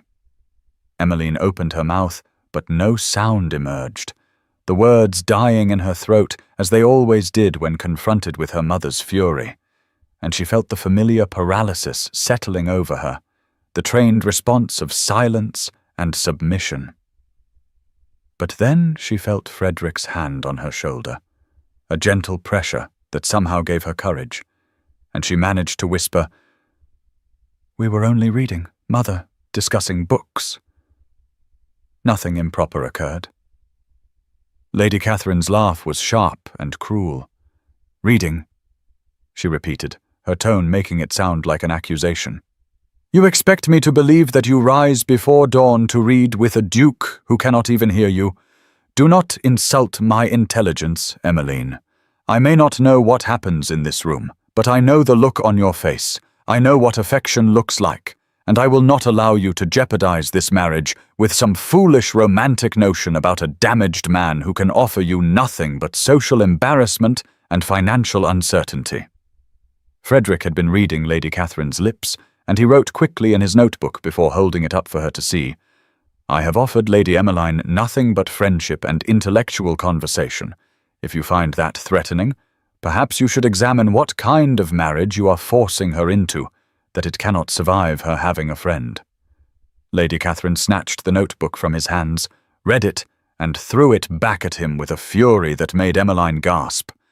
"How dare you speak to me of what I am forcing? You know nothing of our circumstances, nothing of the debts that hang over this family like a sword, nothing of the sacrifices required to maintain our position in society. My daughter will marry Viscount Whitmore in 1 week as planned, and you will cease these inappropriate meetings immediately, or I will ensure that every drawing-room in London knows that the deaf Duke of Wentworth has been pursuing an engaged woman, destroying both her reputation and yours." Frederick held Lady Catherine's gaze steadily, unflinching, and wrote again. "You cannot destroy what I do not value. I care nothing for society's opinion, but Emmeline does, or has been taught to, so I will honor her wishes. If she asks me to leave, I will leave. If she asks me to stay, I will stay. The choice is hers, not yours." The suggestion that Emmeline had any choice in the matter seemed to enrage Lady Catherine beyond measure, and she grabbed her daughter's arm with bruising force, dragging her toward the door while Emmeline stumbled and tried to pull away, tried to look back at Frederick, tried to say something, anything, but her voice had abandoned her again, had retreated into the learned silence of 26 years, and she allowed herself to be pulled from the library like a child, like property, like something with no will of its own. Lady Catherine marched Emmeline directly to her bedroom and shoved her inside with enough force that she stumbled and nearly fell, and then her mother followed her in, closing the door behind them with a finality that made Emmeline's heart sink. "You will remain in this room until your wedding day," Lady Catherine announced, her voice ice-cold. "I will have meals brought to you. I will allow your maid to attend you, but you will see no one else, speak to no one else, and certainly you will not continue these disgraceful meetings with the Duke. I had thought, perhaps, his attention might be useful, might add some prestige to your marriage, but I see now that you have developed feelings for him, feelings that could threaten everything I have worked to secure, and I will not allow it." Emmeline found her voice, finally, small and desperate. "Mother, please, I have done nothing wrong. We only talked, only read together. I swear nothing improper occurred." Lady Catherine's expression was pitiless. "The impropriety is in your heart, Emmeline. I can see it in your face. You look at him the way I once looked at someone, and I learned at great cost that such feelings are worthless when set against practical necessity. Your father left us with debts that will destroy us if this marriage does not proceed. Do you understand? We will lose this house, our position, everything. We will be cast out into genteel poverty, unable to show our faces in society, and all because you developed a childish infatuation with a man who cannot even hear you." The words struck Emmeline like physical blows, and she felt tears beginning to stream down her face, silent as always, but her mother saw them and showed no sympathy. "Tears will not change the reality of our situation," she said coldly. "You will marry Edmund Whitmore, you will be a dutiful wife, and you will forget this foolish notion that you deserve anything more than security and respectability. Love is a luxury we cannot afford, and the sooner you accept that, the easier your life will be." For the next 3 days, Emmeline remained locked in her room, her meals brought by her maid Clara, a young woman of perhaps 20, who had always shown her kindness, who now looked at her with such pity that it made Emmeline want to scream, but she remained silent, sat by her window looking out at the square below, watching the world continue as though nothing had changed, as though she had not just lost the one person who had ever truly seen her, who had taught her that silence could be chosen rather than enforced, who had shown her a world where expression was celebrated rather than punished. On the 4th day of her imprisonment, Lady Catherine brought Edmund to visit, announcing his presence with a sharp knock before opening the door and ushering him in, and Emmeline felt her stomach turn at the sight of him, at his smug expression, and the way his eyes travelled over her body in a manner that felt violating even though he had not touched her. "Your mother has explained that you have been unwell," Edmund said, his tone suggesting he did not believe this explanation for a moment. "She thinks it would be helpful for us to discuss the more practical aspects of our upcoming union, to ensure that you understand what will be expected of you as my wife, particularly in the marital chamber." Emmeline felt her face burning with shame and anger, understanding immediately that this conversation was designed to humiliate her, to remind her of her powerlessness, to break whatever spirit she had managed to reclaim during her meetings with Frederick, and she opened her mouth to protest, but Lady Catherine silenced her with a sharp gesture. "You will listen to your future husband, Emmeline. It is time you understood the realities of marriage. The romantic notions you may have entertained must be set aside in favour of practical understanding of your duties." What followed was the most degrading 15 minutes of Emmeline's life, Edmund describing in crude detail what he expected from her on their wedding night, and thereafter speaking of her body as though it were property he had purchased, discussing his rights and her obligations with a casual cruelty that made her feel sick. While her mother stood by, nodding approval, occasionally interjecting comments about the importance of wifely submission and the natural order of marriage. And through it all, Emmeline sat frozen, silent, tears streaming down her face, unable to speak, unable to move, unable to do anything but endure. When Edmund finally finished his lecture, he approached her chair and pulled her roughly to her feet, his hands gripping her shoulders hard enough to bruise. "You understand now what marriage means," he said, his face inches from hers, his breath hot and sour. "You belong to me, Emmeline. Your body, your time, your very thoughts belong to me, and you will learn to obey. Silent or not, you will obey." He leaned in to kiss her, and something inside Emmeline finally broke free, some last reserve of self-preservation that had been building since the conservatory, since the engagement. Party, since she had learned what it felt like to be truly seen and valued by someone like Frederick, and she shoved him away with all her strength, the movement so sudden and unexpected that he stumbled backward, and she heard herself shouting, the word tearing from her throat like something physical being expelled. "No!" Edmund's face darkened with rage, and before Emmeline could register what was happening, his hand flew out and connected with her cheek with a crack that echoed in the room, the force of the blow sending her reeling sideways, her hand flying to her face where she could already feel heat blooming, the sting of impact spreading across her skin, and she tasted blood where her teeth had cut the inside of her mouth. Lady Catherine, hearing the commotion, rushed into the room and took in the scene with one sharp glance, her daughter holding her bleeding mouth, Edmund standing over her with fist still raised, and rather than defending Emmeline or expressing shock at the violence, she turned on her daughter with fury. "Hysterics," she pronounced, as though Emmeline's refusal to be kissed and her subsequent assault were merely symptoms of feminine weakness. "This is exactly the sort of unseemly display I was afraid of. You will not embarrass this family or jeopardize this marriage with your theatrical outbursts."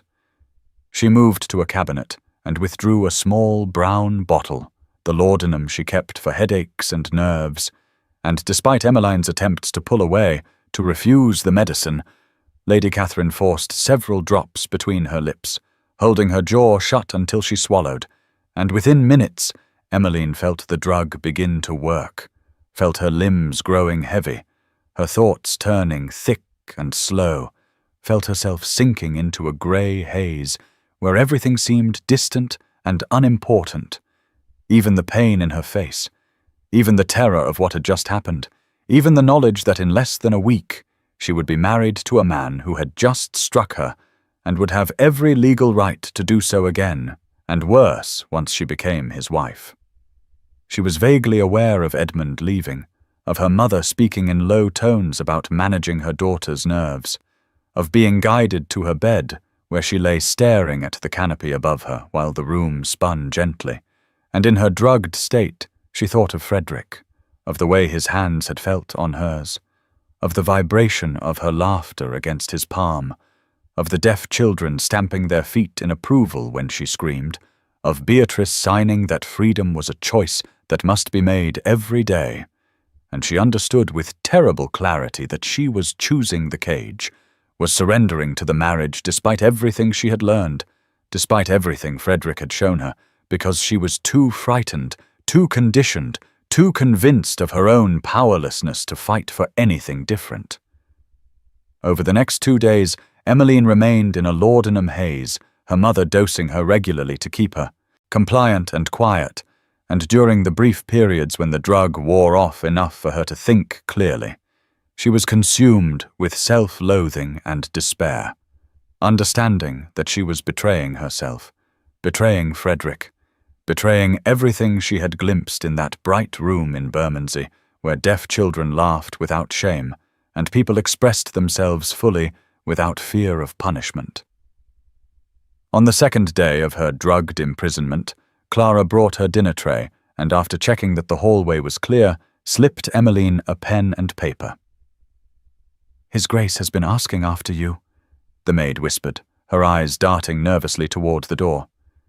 "He comes every day to the house, but your mother refuses to see him. He leaves notes, but she burns them. He looks desperate, miss, like a man who has lost something precious. If you wanted to write to him, I could get the letter out. My brother works in the Duke's household. He could deliver it without anyone knowing." Emmeline took the paper with shaking hands, and through the fog of laudanum and despair, she wrote what felt like the only honest thing she could say, the only truth that mattered in this moment, when she understood with perfect clarity that she lacked the courage to save herself. "I am a coward. I cannot be free. Forgive me. Forget me. You showed me another world, but I am too weak to reach for it. I will marry Edmund in 5 days, and I will die slowly in that marriage, and it is my own fault for being unable to choose differently. I am sorry. I am so sorry. I wish I were braver. I wish I were stronger. I wish I were the woman you seemed to think I could be. But I am not. I am exactly what my mother made me, a silent, obedient thing with no will of its own. Please forget you ever knew me. Please do not waste another thought on someone so thoroughly broken. I release you from any obligation you might feel. I free you even as I cannot free myself." She folded the letter and gave it to Clara, who tucked it into her apron and slipped from the room. And Emmeline lay back on her bed, staring at the wedding dress that hung in the corner like a ghost, like a shroud, like the physical manifestation of her future, white and pristine and utterly suffocating, and she let the tears flow silently as they always had, as they always would, because she was returning to the silence she had been briefly freed from, was accepting the cage, even though she now knew exactly what she was surrendering. And the knowledge made it so much worse than the original blind acceptance, made it feel like suicide rather than duty, like choosing death over life, like the ultimate betrayal of everything Frederick had tried to show her about who she could be if she were brave enough to claim it. The laudanum pulled her under again, and she dreamed of stamping feet and flying hands and a room full of people who celebrated expression rather than punishing it. And in her dream, she was screaming, loud and long and free. But when she woke, her throat was raw, and her mother was standing over her with another dose of medicine, and Emmeline understood that even her dreams of freedom would be taken from her, that she would spend the rest of her life in this grey haze of compliance and silence. And she had chosen it herself, had surrendered without a fight, had proven her mother right that she was weak and biddable and entirely unsuited for anything more than silent suffering in service of family duty. And the shame of that recognition was worse than any physical pain, worse than Edmund's slap or her mother's cruelty, because it was the wound she had inflicted on herself, the choice she had made to return to the cage even when the door had been opened, even when Frederick had stood waiting to help her escape, if only she had been brave enough to walk through. The drawing room of the Dashwood townhouse had never held such a gathering, such an unlikely assembly of power and purpose that seemed to bend the very air with tension, and Lady Catherine stood near the fireplace with her hand pressed to her throat, her face pale with shock and calculation as she took in the three people who had invaded her domain, despite her explicit instructions to the butler that she was not receiving visitors. Frederick Wentworth, Duke of Wentworth, stood in the center of the room with the presence of a man who had learned that physical stature mattered far less than the force of will behind it, his grey eyes blazing with an anger that needed no sound to be perfectly understood, his hands moving in sharp, decisive gestures that spoke volumes to those who could read them, and beside him stood two allies who made refusal of his demands all but impossible. The Duke of Brandon was perhaps 50, with silver threading through his dark hair and the kind of aristocratic bearing that came from generations of unquestioned authority, and he watched Lady Catherine with cool assessment, a lawyer's mind calculating every possible outcome, every advantage and liability, every pressure point that might be applied to achieve the desired result. Mrs. Beatrice Morland stood on Frederick's other side, her deaf silence somehow more powerful than any spoken words, her presence itself a challenge to the hearing world's assumptions about weakness and disability, and in her hands she held a leather portfolio that Lady Catherine eyed with growing dread. The Duke of Brandon spoke first, his voice carrying the weight of legal authority and social position. Lady Catherine, I am here as both friend to the Duke of Wentworth and as a solicitor with information regarding your daughter's engagement to Viscount Edmund Whitmore, information that I believe will significantly alter your perspective on the advisability of this match. May we sit and discuss this matter like civilized people, or must we conduct this conversation standing like adversaries? Lady Catherine gestured stiffly toward the furniture, her mind racing through possibilities, trying to understand what could have brought a duke and a solicitor to her home, what information they could possibly possess that would concern Emmeline's engagement, but she maintained her composure, lowering herself into a chair with the studied grace of a woman who had spent her life performing dignity even when terrified. Frederick remained standing, his arms crossed over his chest, his expression one of barely contained fury, and Lady Catherine found herself unable to meet his eyes, found something unsettling in the way he watched her, as though he could see through every pretense, every carefully constructed justification for her treatment of Emmeline. The Duke of Brandon opened the leather portfolio and withdrew several documents, laying them on the table between them with deliberate precision. Over the past week, he began, his tone professionally neutral, at the Duke of Wentworth's request, I have conducted a thorough investigation into the financial and personal circumstances of Viscount Edmund Whitmore, and what I have discovered is deeply troubling. Lord Whitmore's debts exceed £30,000, accumulated through gambling and reckless speculation. His creditors include several extremely unsavory characters who would not hesitate to employ violence to secure repayment. Furthermore, he maintains an ongoing liaison with a Miss Lydia Hartwell, whom I understand is Lady Emmeline's cousin, and has promised this young woman that he will continue the relationship after his marriage, treating his future wife as merely a financial convenience rather than a true partner. Lady Catherine's face had grown progressively paler during this recitation, but she rallied, attempting to dismiss the information with a wave of her hand. The financial difficulties of young men are common, she said, though her voice lacked conviction. As for the other matter, I am aware that gentlemen often maintain certain arrangements. It is not ideal, but it is hardly unprecedented. My daughter has been raised to understand the realities of marriage among our class. The Duke of Brandon's expression hardened.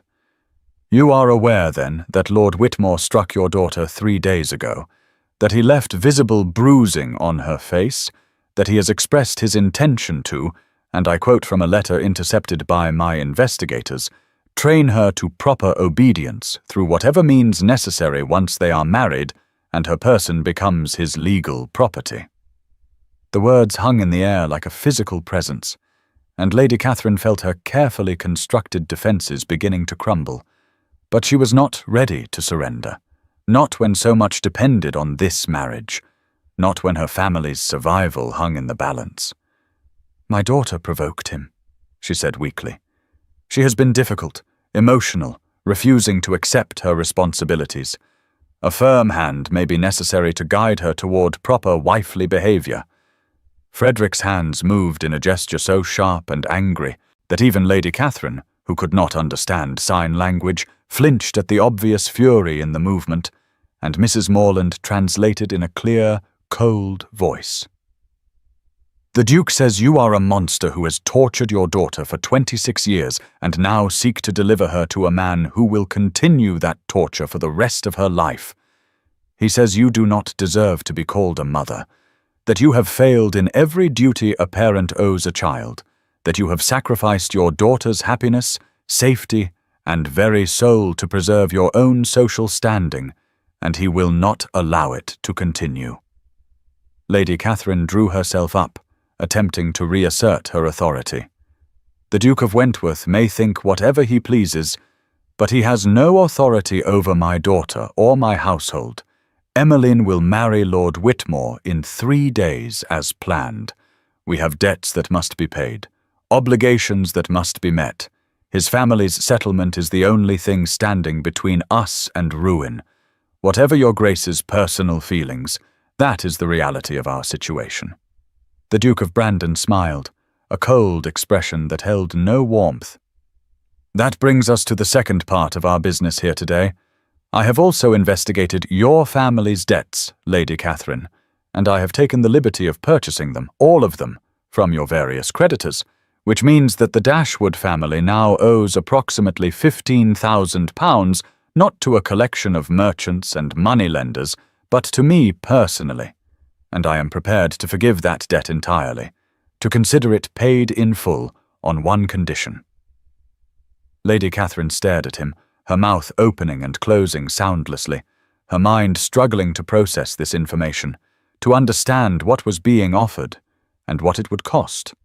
"The condition," the Duke of Brandon continued, "is that you immediately release Lady Emmeline from her engagement to Lord Whitmore, that you allow her to make her own choice regarding her future, and that you never again attempt to control her life through financial manipulation or emotional cruelty. If you agree to these terms, your debts disappear, your family retains its home and position, and you lose only the illusion of power over your daughter. If you refuse, I will call in the debts immediately, will pursue legal action for their recovery, and will ensure that every drawing room in London knows that you attempted to force your daughter into marriage with a violent man of questionable character to cover your own financial mismanagement. It was not a choice, but the illusion of one, a trap disguised as an offer, and Lady Catherine understood immediately that she had been outmaneuvered, that Frederick Wentworth had brought forces to bear that she could not hope to resist. But even as she calculated the benefits of surrender, even as she recognized that a duke's protection was worth more than a viscount's settlement, she felt rage at being forced to yield, at losing control over the daughter she had shaped and molded for this exact purpose. "Very well," she said finally, her voice tight with suppressed fury. "I agree to your terms. The engagement to Lord Whitmore is dissolved. You may inform him that I have reconsidered the match, but I fail to see what this achieves beyond leaving my daughter unmarried and without prospects, unless your Grace has some alternative arrangement in mind." Frederick had been watching this exchange with his hand pressed to the table, feeling the vibrations of voices he could not hear, reading lips and body language and all the visual cues that told him the negotiation was proceeding as planned. And now he moved forward, pulling out his own notebook and writing quickly before holding it up for Lady Catherine to read. "I am offering an alternative," he had written in his bold, clear hand. I am asking Lady Emmeline to marry me instead. I will settle all your family's debts, will provide a generous allowance for your household, will ensure that you maintain your position in society, but in exchange, Emmeline becomes my wife, not your possession. She will live as she chooses, express herself as she chooses, and you will have no authority over her ever again. These are my terms. Bring her down so I can ask her myself, so she can choose freely without your interference or manipulation." Lady Catherine stared at the words, her mind spinning through the implications. A duke's offer was infinitely superior to a viscount's. The social elevation alone was worth more than Edmund's settlement had ever been, but she also understood that she was being asked to give up all control, all influence, all the power she had wielded over Emmeline since birth, and the loss felt unbearable even as the gain was undeniable. "She has been unwell," Lady Catherine said carefully, attempting one last manipulation. "She has been taking medicine for her nerves. She may not be in a fit state to make such an important decision." Frederick's expression darkened further, and he wrote again, his pencil pressing so hard into the paper that it tore slightly. "You have been drugging her to keep her compliant. I know this. My investigator spoke with your maid. Bring her down now, or I will go up and get her myself. You no longer have any say in this matter. Your choice is whether to cooperate gracefully or to be exposed as the cruel, controlling woman you are. Decide quickly because my patience is exhausted." Lady Catherine rose stiffly and moved to the bell-pull, summoning a servant and instructing them to bring Miss Emmeline to the drawing-room immediately, to help her dress if necessary, but to bring her down regardless of her state. And then she returned to her chair, her hands folded in her lap, her expression one of barely suppressed rage masked by forced courtesy. The wait seemed eternal, minutes stretching like hours while Frederick paced the room, his movements tight with anxiety, his hands occasionally forming signs that Mrs. Morland responded to with gentle reassurance, and the Duke of Brandon reviewed his documents with the calm of someone confident in the outcome, and Lady Catherine sat rigid and furious, mourning the loss of her power even as she calculated the social advantages of having a duke as a son-in-law. When the door finally opened and Emmeline appeared, supported by her maid Clara, Frederick felt his heart contract painfully at the sight of her.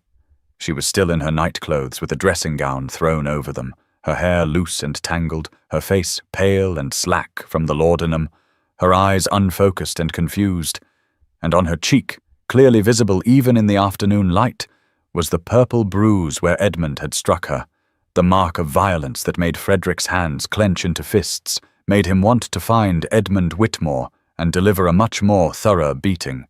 But he forced himself to remain calm, to focus on Emmeline, to remember that this moment was about her choice, not his anger. Emmeline's eyes found him across the room, and he saw recognition dawn, saw confusion and hope and fear war in her expression, saw her try to speak, but no sound emerge, saw her look to her mother with the automatic response of someone seeking permission, and he moved toward her quickly, crossing the space between them and dropping to his knees before her, so that their eyes were level, so that she could see his face clearly, so that he could communicate directly without the interference of her mother or anyone else.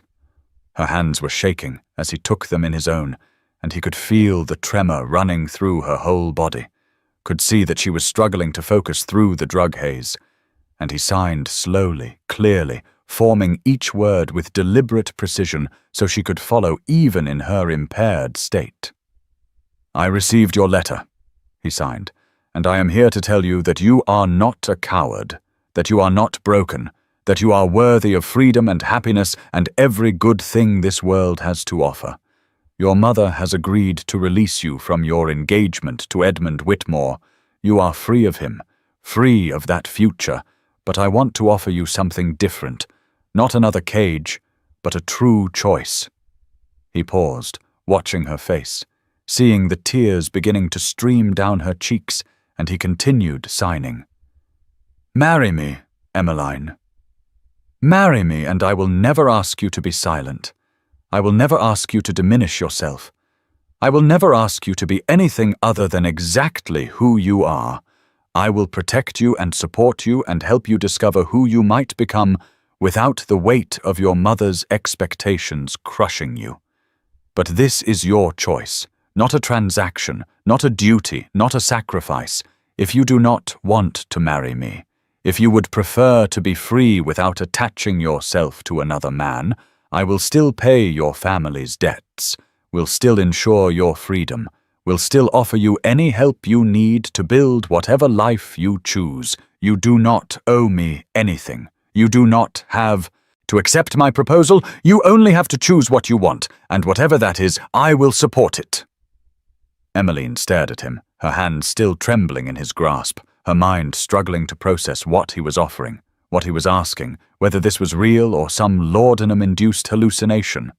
Whether she dared to believe that freedom was actually possible, that she could choose differently, that someone actually valued her enough to offer her a choice rather than simply transferring her from one form of ownership to another. Her hands moved slowly, clumsily, forming signs she had learned in their dawn meetings in the library, in that bright room in Bermondsey, asking the question that had haunted her since she wrote that terrible letter of surrender. Why would you want someone so broken? She signed, someone so thoroughly damaged by years of silence and submission, someone who cannot even speak without permission, someone who has proven herself a coward. Frederick's expression softened, and he signed back with a tenderness that made her chest ache. You are not broken, he signed. You are bound. There is a difference. Broken things cannot be repaired, but bound things can be freed. You have spent your entire life in chains, but the chains are not part of you. They are imposed from outside. And I am asking, will you unbind yourself? Will you choose freedom even though it is terrifying? Will you choose a future that you build rather than one that is built for you? Will you choose me? Not because you have to, not because you owe me, not because you have no other option, but because you want to, because you believe you deserve happiness, because you are brave enough to reach for something better than what you have been told to accept. Emmeline looked into his grey eyes and saw something she had never seen in any man's gaze before. She saw respect, admiration, desire that had nothing to do with her dowry or her family name, or her usefulness as a social ornament. She saw someone who had looked at her genuine self, messy and emotional and intellectual and inappropriate as it was, and decided that she was worth fighting for, worth kneeling before, worth offering a choice when he could have simply struck a bargain with her mother and treated her as property to be transferred. She glanced at her mother, sitting rigid and furious in her chair, and she thought about all the years of training, all the slaps and corrections and endless lessons in silence and submission, all the ways she had been shaped to fit into a mold that was too small for human souls. And she thought about the conservatory where she had watched Edmund kiss Lydia, about the engagement party where she had smiled through tears while he announced their wedding date, about his crude whispers and violent hands and the future that had stretched before her like a prison sentence. Then she thought about the library mornings, about learning to sign, about Frederick's hand on her throat feeling her laughter, about the bright room in Bermondsey where deaf children played without shame, and she had screamed her first real scream, about Beatrice stamping her feet in approval and signing that freedom was a choice that must be made every day. And she understood that this moment was one of those choices, perhaps the most important one she would ever make, the choice between the familiar cage and the terrifying openness of liberation. Her hands moved slowly at first, then with increasing certainty, forming the signs Frederick had taught her, spelling out words that felt like revolution. Yes, she signed, I choose freedom. I choose you. I choose a future that I build rather than one that is built for me. I am terrified, and I do not know if I am strong enough, but I want to try. I want to be brave enough to reach for something better. I want to unbind myself, even if I do not yet know who I will be without the chains. Will you help me? Will you be patient with me while I learn to be free?" Frederick's face transformed with joy, and he pulled her down to kneel with him on the floor, his arms wrapping around her as she collapsed against his chest, her body shaking with sobs that were no longer silent, sounds pouring from her throat without restraint or apology, loud, messy grief and relief and terror and hope all mixed together. And he held her while she cried, his hand on her back feeling the vibrations of her voice. And he was smiling, actually smiling while she wept, because he understood that this was not breakdown, but breakthrough, not weakness, but the first real expression of strength she had ever allowed herself. Lady Catherine stood abruptly, her face white with rage. "This is unseemly," she began, but the Duke of Brandon cut her off with a gesture. "Sit down, Lady Catherine," he said coldly. "You have no authority here anymore. The Duke of Wentworth has made his offer and Lady Emmeline has accepted. The banns will be posted tomorrow. The wedding will take place as soon as legally possible, and you will attend with a pleasant expression and congratulations for your daughter, or you will not attend at all. Those are your only choices. I suggest you choose wisely." Mrs. Morland approached the kneeling couple, and when Emmeline looked up with tear-stained face, Beatrice signed with a smile. "Welcome to the world of the living. You have chosen freedom. Now comes the hard part, learning to live it every day. But you will not be alone. We will help you. The deaf community will embrace you, and your Duke will protect you. You have made the right choice, the brave choice, the choice that will save your life." Emmeline signed back shakily. "I am still afraid. I do not know how to be free. I have spent my whole life learning to be silent and obedient. I do not know who I am without those things." Beatrice signed. "That is the adventure, discovering who you are when you are not performing for someone else, when you are not shrinking yourself to fit into spaces too small. It will take time. There will be days when you want to return to the cage because it is familiar and freedom is exhausting. But freedom is also beautiful, is also worth the difficulty, is also the only thing that makes life worth living. And you have already taken the first step. You have chosen. Everything else follows from that choice." Frederick helped Emmeline to her feet, supporting her as she swayed slightly, still affected by the laudanum and overwhelmed by everything that had just happened. And he signed, "We should go. I want to take you away from this house, away from your mother. I have prepared rooms for you at my residence with Mrs. Morland as chaperone to preserve all propriety. You can rest there, recover from the drugs your mother has been giving you, and when you are ready, we can plan our wedding. Or not. We can simply exist together for a while, learning to communicate, learning to be free. Whatever you need, I will provide." Emmeline nodded, and then, with effort, she turned to face her mother.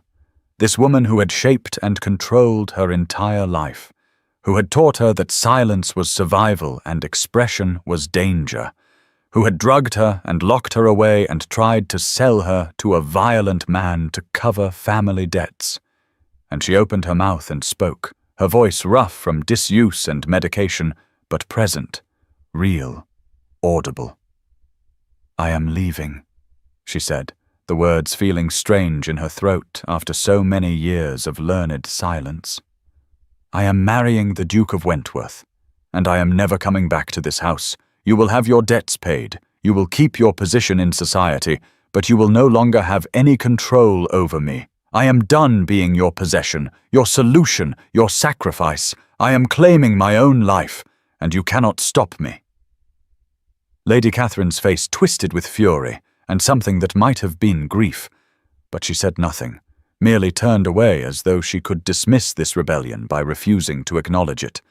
And Emmeline felt a strange liberation in that turning away, understood that her mother's opinion, her mother's approval, her mother's love had never been available anyway, had always been conditional on perfect obedience and complete self-suppression, and she was finally choosing to stop trying to earn something that was never going to be given. Frederick guided her toward the door, Mrs. Morland and the Duke of Brandon following, and as they left the drawing room, as they walked through the entrance hall where she had spent 26 years learning to make herself small and silent and invisible, Emmeline felt something shifting inside her chest, some heavy weight beginning to lift, some locked door beginning to open, and though she was still frightened, still uncertain, still struggling to believe that this was real and not just another laudanum dream that would dissolve when she woke, she also felt for the first time in her life the faint stirring of hope, the possibility that there might be another way to exist in the world, and that possibility alone was worth every risk, every consequence, every terrifying step into the unknown. Emmeline stood in the drawing room with Frederick still kneeling before her, his grey eyes full of hope and tenderness and patient waiting, with Mrs. Morland and the Duke of Brandon watching with expressions of approval and anticipation, with her mother rigid and furious in her chair, with Clara the maid hovering near the doorway with tears streaming down her face, and she felt the weight of the moment pressing down on her like a physical force, this choice that would determine the entire course of her future, this decision that could not be unmade once spoken, and she realized with sudden clarity that she could not simply accept Frederick's proposal, could not merely transfer herself from one man's protection to another's, could not truly choose freedom until she had first broken the chains herself, had first destroyed the symbols of her captivity, had first claimed her voice in a way that was undeniable and irrevocable. "I need time," she signed to Frederick, her hands still shaking but her movements deliberate. "I need 1 hour alone to think, to write, to understand what I am choosing. Will you wait for me? Will you trust me to return?" Frederick's face showed surprise but no disappointment, and he signed back immediately. "Take all the time you need. I will wait here, or I will wait 1,000 years if necessary. This is your choice, and it must be made in your own time, in your own way. I trust you completely." Emmeline nodded and turned toward the door, ignoring her mother's sharp demand to know where she thought she was going, ignoring the Duke of Brandon's questioning look, walking past Clara, who stepped aside to let her pass, and she moved through the familiar hallways of the house with a strange sense of seeing them for the first time, or perhaps for the last time, understanding that whatever happened in the next hour, she would never be the same person who had walked these halls in silent submission for 26 years. The library door opened under her hand with the familiar creak she had heard 1,000 mornings. But today the sound seemed different, seemed to mark a threshold between her old life and whatever came next. And she entered the room that had been her only sanctuary, the place where she had first met Frederick, where she had first learned that silence could be chosen rather than enforced, where she had first glimpsed the possibility of another way to exist. She went directly to the writing desk and pulled out a fresh journal, the leather binding soft and unmarked, pages blank and waiting, and she picked up her pen with hands that trembled with something between terror and exhilaration, and she began to write. Everything she had never said, everything she had swallowed and suppressed and hidden away in the deepest parts of herself, poured out onto the pages in a flood of words that felt like blood leaving a wound, like poison being purged from a body, like truth that had been locked away for so long that releasing it felt like violence. She wrote about her father's funeral, about being 8 years old and grief-stricken and slapped for crying too loudly, about learning that her pain was less important than other people's comfort, about discovering that silence was survival and sound was danger. She wrote about every insult her mother had delivered in the name of improvement, every correction designed to make her smaller, quieter, more acceptable, more marriageable, more willing to accept whatever scraps of affection and respect men like Edmund chose to offer. She wrote about the conservatory, about watching Edmund kiss Lydia, about the sickening understanding that her husband would see her as nothing more than a financial convenience and a domestic manager, about the engagement party where she had smiled and curtsied while dying inside, about Edmund's crude whispers and violent hands, and her mother's complicity in delivering her to such a man.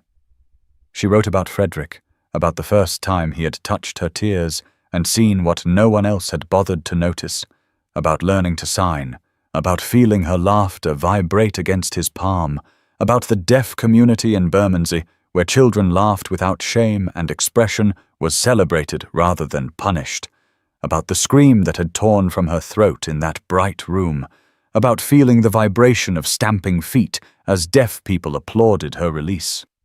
She wrote about her rage, about the fury that had been building for 26 years beneath the pleasant surface her mother demanded, about how much she hated the woman who had given birth to her, and then spent decades crushing everything vital and alive out of her daughter, about how she wanted to burn this house down, wanted to destroy every symbol of her captivity, wanted to scream until her throat was raw and her voice was hoarse, and everyone in Mayfair could hear the pain that had been hidden for so long.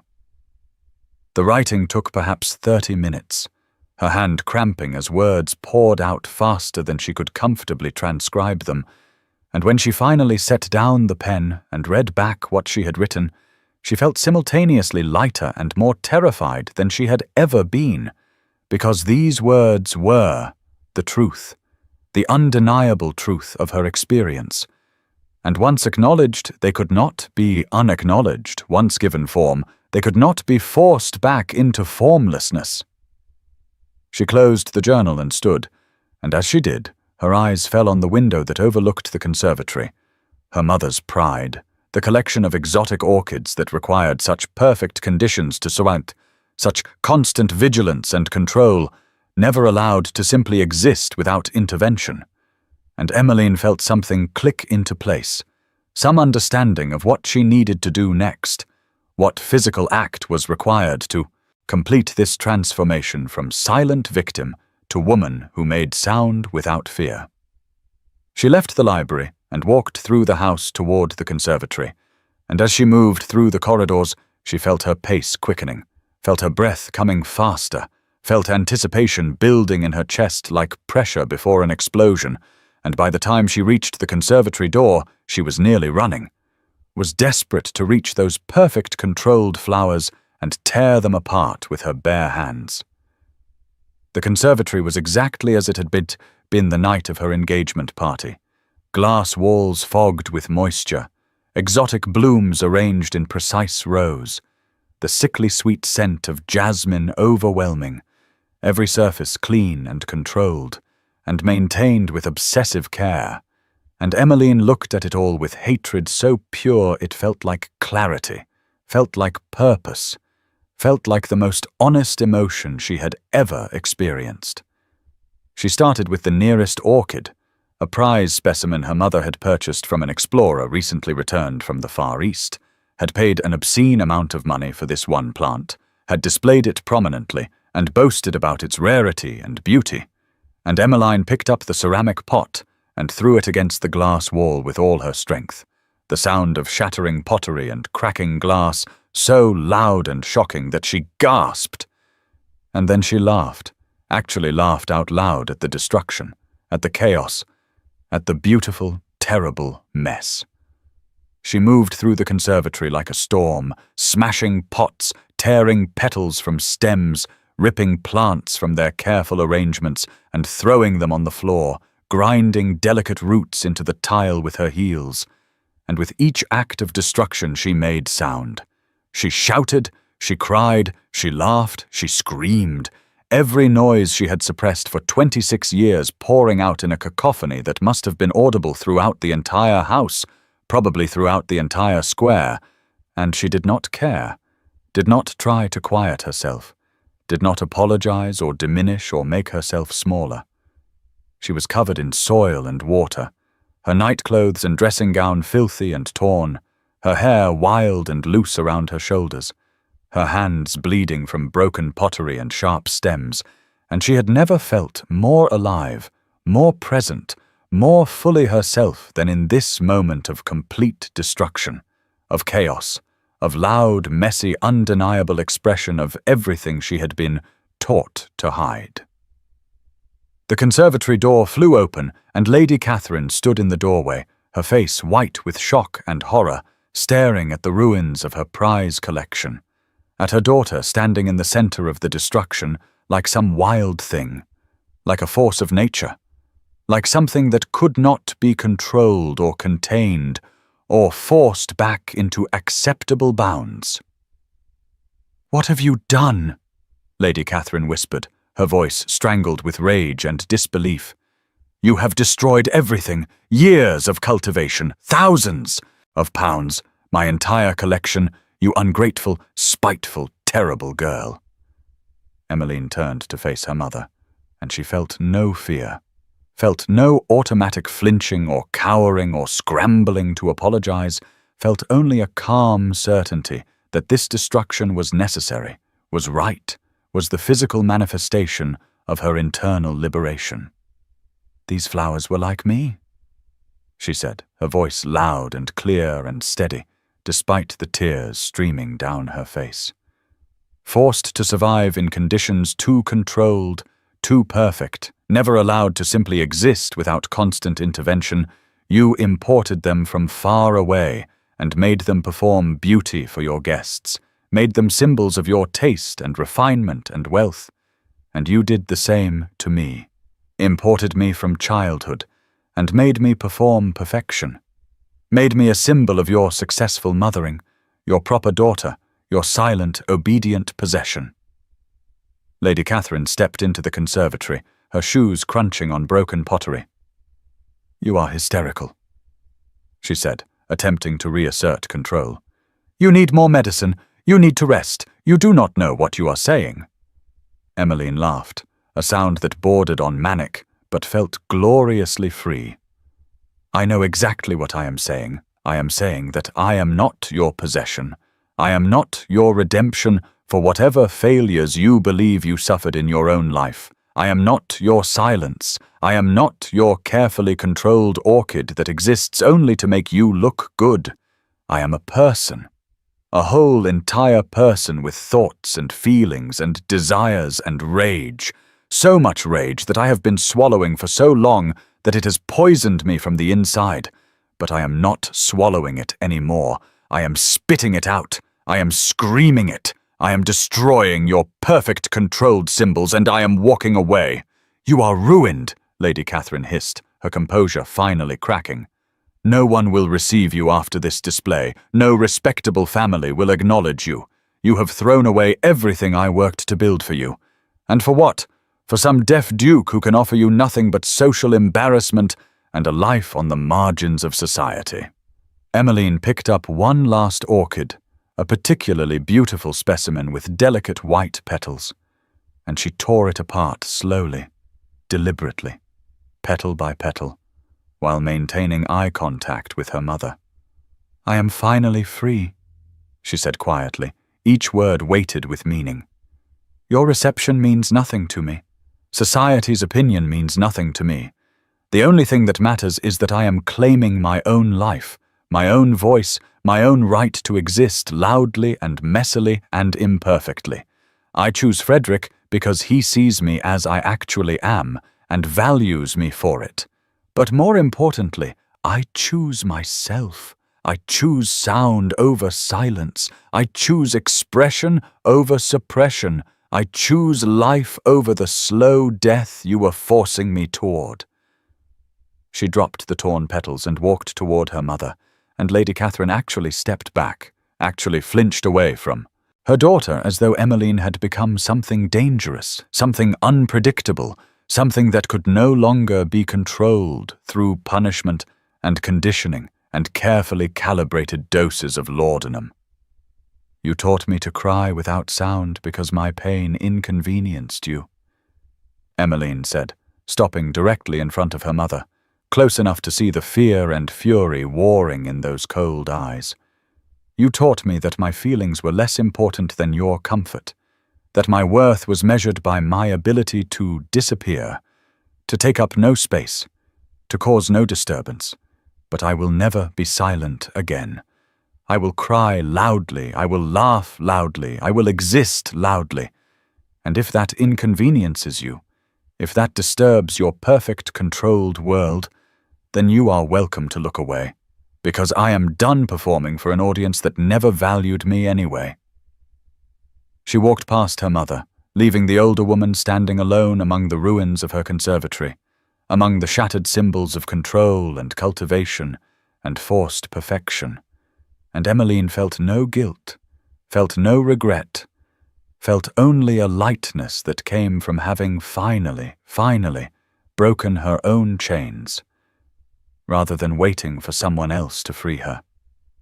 She walked through the house, making no attempt to clean herself or hide the evidence of what she had done, walked past servants who stared with open shock at her disheveled appearance, and the trail of soil and water she left on the expensive carpets, walked directly back to the drawing room where Frederick and his allies had been waiting, and when she entered the room, covered in dirt and blood and torn flower petals, wild-haired and tear-stained and radiantly, terrifyingly alive, Frederick rose to his feet with an expression of wonder and pride and love so obvious that it made her chest ache.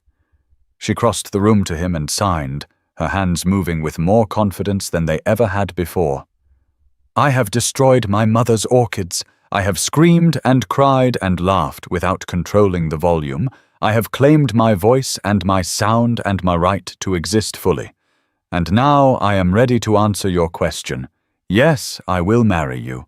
But first, teach me to live loudly.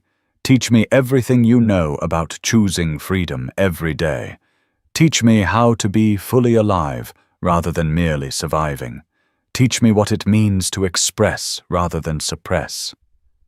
Frederick's eyes were wet with tears that he made no attempt to hide, and he signed back, his movements expansive and joyful. "Tomorrow. We can be married tomorrow if you wish, or in a year, or never if you decide you would prefer to be free without attaching yourself to another man. But whatever you choose, I will teach you everything I know about living loudly, about celebrating expression, about refusing to shrink yourself to fit into spaces too small for human souls. I will introduce you to the deaf community, who will embrace you as one of their own. I will support whatever you want to become, whoever you want to be, and I will never, ever ask you to be silent." Emmeline turned to the Duke of Brandon and spoke aloud, her voice still rough and unfamiliar in her own ears, but present, real, undeniable. "Tomorrow," she said. "I want to be married tomorrow. I have waited long enough to live. I have spent 26 years in a cage, and I do not want to waste another day. Please arrange whatever is necessary to make this happen as quickly as legally possible." The Duke of Brandon smiled, genuine warmth in his expression. "It will be my pleasure, Lady Emmeline. I will obtain a special license today. We can hold the ceremony tomorrow afternoon at my private chapel. Small and intimate. Witnesses only those you choose. No performance required, no society to please. Just two people choosing each other freely." Mrs. Morland approached and signed, her face alight with joy. "You have broken your chains. You have chosen freedom. You have become the woman you were always meant to be beneath all that imposed silence. Welcome to the community of the living. Welcome to the world of those who express fully and live loudly. We celebrate you. We honor your courage. We stamp our feet in approval of your transformation." Emmeline signed back, her movement still clumsy but improving. "Thank you for showing me another way to exist, for helping me understand that silence can be chosen rather than enforced, for applauding my scream when everyone else in my life would have punished it. I want to learn more. I want to become fluent in sign language. I want to be part of your community. I want to teach other hearing people that there are different ways to communicate, different ways to value each other beyond the words that come from mouths. Clara the maid had been standing near the doorway throughout this exchange, and now she stepped forward, her face wet with tears, and she curtsied deeply before speaking. "Miss Emmeline?" she said, her voice trembling with emotion. "I am so proud of you. I have watched you suffer for years, watched you cry silently in your room after enduring your mother's cruelty, watched you shrink and diminish yourself to fit into the role they demanded, and I have wished so many times that you would find the courage to fight back, to claim your own life. Seeing you now, covered in soil and wild and free, is the most beautiful thing I have ever witnessed. I am honored to have played even a small part in helping you reach this moment." Emmeline crossed to her maid and pulled her into an embrace, something that would have been considered impossibly inappropriate just hours earlier, but now felt like the only possible response. "Thank you," she whispered into Clara's ear. "Thank you for smuggling my letter to Frederick. Thank you for the small kindnesses over the years. Thank you for being the only person in this house who ever looked at me with compassion rather than judgment. When I leave tomorrow, will you come with me? Will you join my household as my companion? Rather than my servant, I want people around me who choose to be there rather than people bound by duty or social obligation." Clara pulled back with shocked delight. "Yes," she said immediately. "Yes, I would be honored. I would love nothing more than to leave this house and start fresh somewhere new, with someone who values kindness and honesty over performance and control." Outside the drawing-room windows, the sky had darkened with the approach of a spring storm, thunder rumbling in the distance, and as Emmeline stood surrounded by these people who had helped her break free, who had offered her choice rather than chains, who celebrated her transformation rather than punishing her expression, the first fat raindrops began to fall, pelting against the glass with increasing intensity, and she felt as though the weather itself was responding to her emotional release, as though the universe was acknowledging the magnitude of what had just happened, the walls that had crumbled, the light that had flooded in. The woman who had died silently for 26 years and was now being born loudly into a future she would build herself.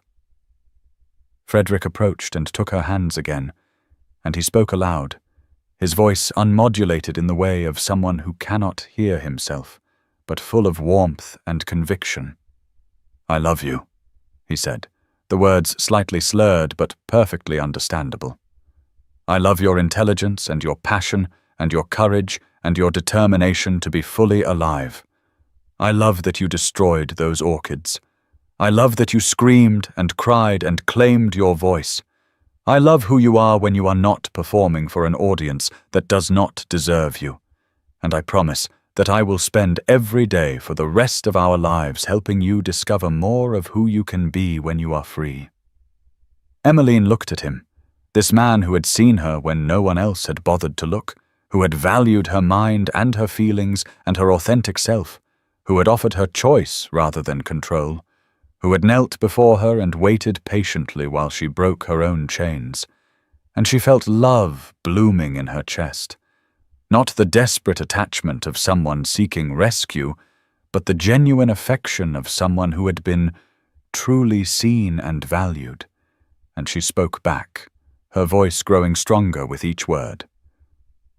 "I love you too," she said. "I love that you do not see your deafness as a deficit, but as a difference. I love that you belong to a community that celebrates expression. I love that you have been patient while I learned to be free. I love that you offered me choice rather than simply taking me from one cage to another. And I promise that I will spend every day learning to live more loudly, more fully, more authentically, and I will never again apologize for taking up space in the world."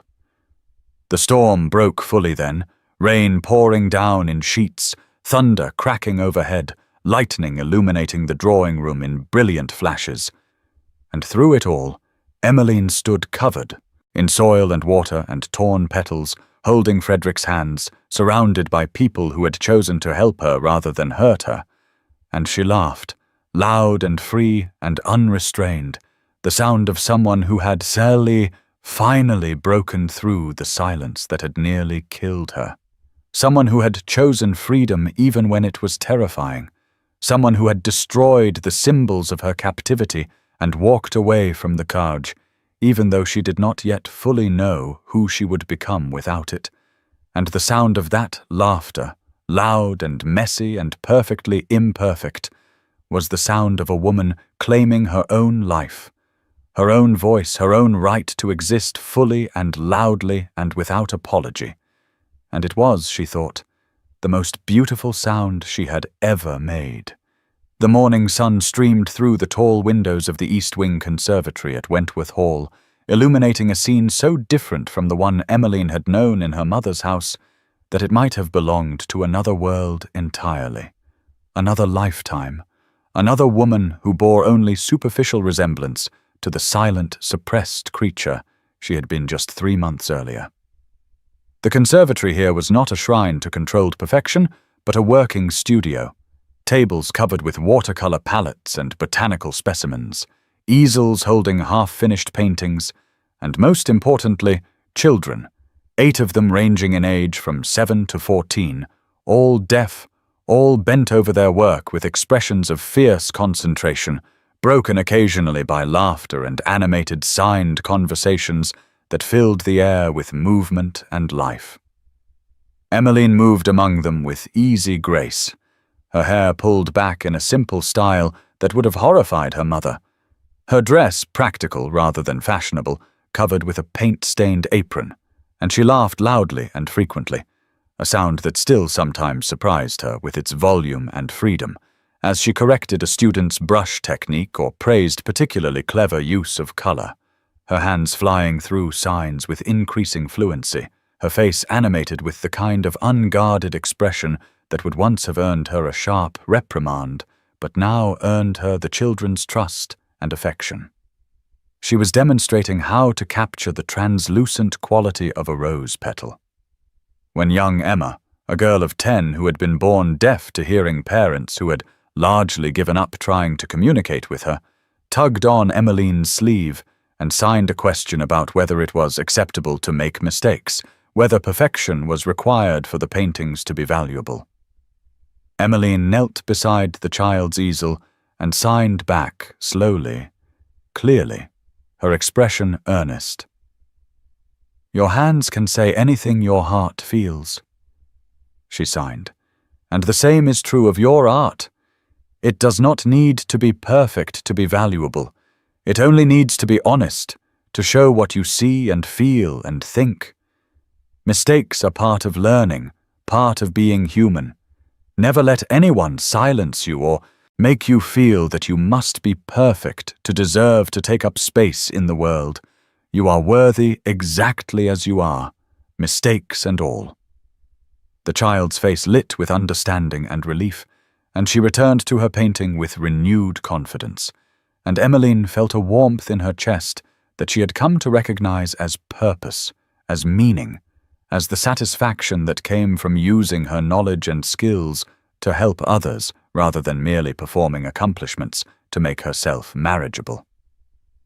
The school had been Frederick's idea, proposed on their wedding night when they had lain together in the peaceful darkness, his hand resting on her throat so he could feel her voice as she told him about her dreams for the future, about wanting to use her botanical knowledge for something more than personal satisfaction, and he had signed back with enthusiasm about establishing a school on the Wentworth estate where deaf children from London could come for extended visits, could learn not just academics, but practical skills like scientific illustration that might allow them to support themselves in a world that often refused to employ deaf workers.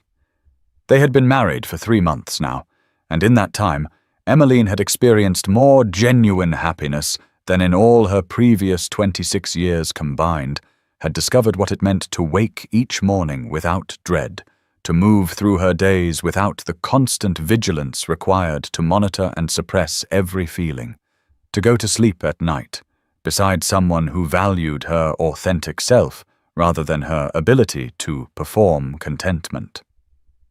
Their wedding had been nothing like the grand society affair her mother had been planning with Edmund, had been instead a small, intimate ceremony at the deaf church in Bermondsey, attended by perhaps 30 people, all of them either deaf themselves or closely connected to the deaf community, and the vows had been exchanged entirely in sign language, Frederick's hands moving with practiced fluency, and Emmeline's with determined effort, still learning but improving rapidly. And when they had sealed their promises with a kiss, the congregation had applauded not with polite clapping, but with vigorous foot-stamping that made the wooden floors vibrate, the deaf way of showing approval and joy.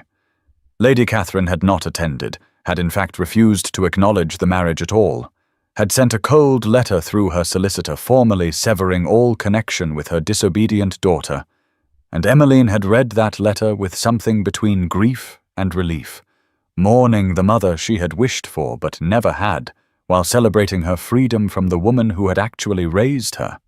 And she had burned the letter in the library fireplace, with Frederick's arm around her shoulders, had watched the paper curl and blacken and disappear, and had felt another chain breaking, another door closing on her old life.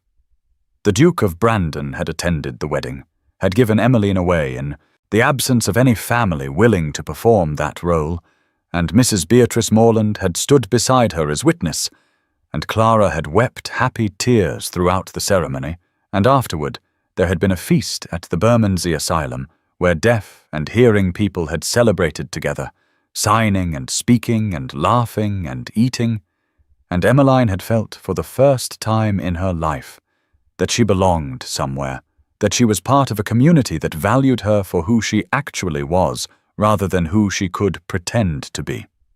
She was pulled from her memories by a touch on her shoulder, and she turned to find Frederick standing behind her, his expression warm with affection and quiet pride.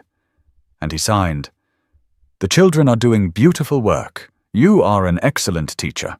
They trust you in a way they would never trust most hearing people, because they can see that you understand what it means to be silenced, to have your expression suppressed. You speak their language even though your deafness is metaphorical rather than literal." Emmeline signed back, "I am still learning. My signing is clumsy compared to yours or Beatrice's. But the children are patient with me. They seem to understand that I am trying, that I value their language and their community, that I am not attempting to fix them or make them more like hearing people, but rather to help them develop their own strengths and abilities." Frederick moved closer, his hand coming up to brush a streak of paint from her cheek, and he signed one-handed, his other hand still cupped against her face. "You have become fluent in more than sign language. You have become fluent in the language of freedom, of expression, of living loudly without apology, watching you with these children, seeing you laugh and gesture and take up space without shrinking yourself, is the greatest joy of my life. You are exactly who I hoped you would become when I first saw you crying silently in the library. Except you are even more than I imagined, more vibrant, more alive, more fully yourself." She felt tears gathering in her eyes, the happy kind, the kind that came from overwhelming gratitude and love rather than pain or grief. And she signed back, "You gave me the gift of seeing myself differently, of understanding that my silence was not serenity, but suppression, of learning that there were other ways to exist in the world. I will spend the rest of my life grateful for that gift, for you, for this life we are building together." The children had finished their paintings and were cleaning their brushes, signing to each other about which pieces they wanted to work on next session, and Emmeline moved among them, offering praise and gentle corrections, reminding them to care for their materials properly. And when the lesson ended and the children filed out with their caretakers, heading toward the dining room for lunch, Frederick and Emmeline were left alone in the sun-filled conservatory, surrounded by the evidence of creative expression and learning, and she turned to him with a smile that felt like it might split her face, so wide and genuine and unguarded. He pulled her close, and they stood together in comfortable silence for a long moment, her head resting against his chest, his arms wrapped around her, and she could feel his heartbeat, steady and strong, and she thought about how much of their communication happened without words or signs, happened through touch and presence, and the kind of attention that came from truly seeing each other, truly valuing each other, truly choosing each other every day. That evening, in their private quarters on the second floor of Wentworth Hall, Emmeline sat at her writing desk finishing correspondence, while Frederick reviewed architectural plans for the expansion of the school. They hoped to add a dedicated science laboratory and an additional dormitory wing that would allow them to accommodate more students, and the comfortable domesticity of the scene filled her with contentment. This was what marriage could be, she had learned. This partnership of equals working toward shared goals, this mutual support and respect, this freedom to be fully oneself without performance or pretense. Frederick looked up from his plans and studied her face with that intense attention he always showed, reading something in her expression, and he rose and crossed to her desk. Signing, "What are you thinking about? You look happy but also contemplative. Tell me what is in your heart." Emmeline set down her pen and turned to face him fully, and as she did, tears began streaming down her face, and Frederick's expression immediately shifted to concern, his hands moving to cup her face, feeling the moisture there, signing anxiously, "What is wrong? What has happened? Why are you crying?" She laughed through her tears and signed back, "These are happy tears. I am crying because I am happy, because I am sitting here in our home doing work that matters, surrounded by evidence of the life we are building, and I am overwhelmed with gratitude, with love, with the sheer impossibility of having gone from that silent, dying woman in my mother's house to this person who laughs loudly and teaches children and lives without fear. It seems impossible that this is my life now, and yet it is, and I am crying because happiness can be as overwhelming as grief, can fill you just as completely, can demand expression just as urgently." Frederick's face softened with understanding, and he signed, his movements gentle and tender, "I feel every one of your tears. Tell me everything. Share with me all the happiness and gratitude and overwhelming feeling. I want to know every thought in your beautiful mind, every emotion in your fierce heart." They moved to the small sofa near the fireplace, settling together with the ease of people who had learned each other's bodies, each other's rhythms, each other's needs, and Emmeline began signing, telling him about her day, about the children's progress, about young Emma's question about perfection, about the way teaching allowed her to process her own experiences and transform them into something helpful for others who had been silenced in different ways. And Frederick watched her hands with complete attention, occasionally signing questions or comments, and the conversation flowed between them like water, natural and necessary and beautiful.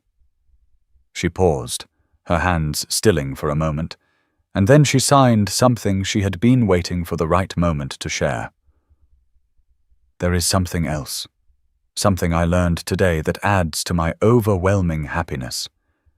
I visited the doctor in the village this morning while you were meeting with the architect, and he confirmed what I suspected. I am pregnant. We are going to have a child." Frederick's face went through a rapid succession of expressions: surprise, joy, wonder, slight fear, and then overwhelming happiness, and he pulled her into an embrace so tight she could barely breathe. And when he pulled back, his hands were shaking as he signed, "A child. We are going to be parents. This is, I do not even have words, signed or spoken, to express what I feel. This is everything. This is the future continuing. This is our love made physical. This is terrifying and wonderful and perfect. Emmeline signed back, smiling through fresh tears. I am terrified too. I do not know how to be a mother. I only know how not to be one. I only know what my mother did wrong and what damage it caused, but I want to try. I want to raise our child to express freely, to make sound without fear, to understand that they are valuable exactly as they are, whether they can hear or not, whether they are perfect or not, whether they please society or not. I want to give them the childhood I never had, the freedom to be fully themselves. Frederick's response was immediate and emphatic. We will give them that childhood together. We will teach them sign language and spoken language. We will teach them that there are many ways to communicate, and none is superior to the others. We will teach them that disability is not tragedy, but simply difference. We will teach them to value expression over suppression, community over isolation, authentic connection over social performance, and most importantly, we will teach them that they are loved unconditionally, not for what they accomplish or how well they behave, but simply for existing, for being themselves, for being ours. They sat together planning the future, discussing whether they would hire a deaf nurse or a hearing one or both, debating whether they should expand the school before the baby came or wait until after, wondering whether the child would be deaf or hearing and agreeing that they would love and support them either way.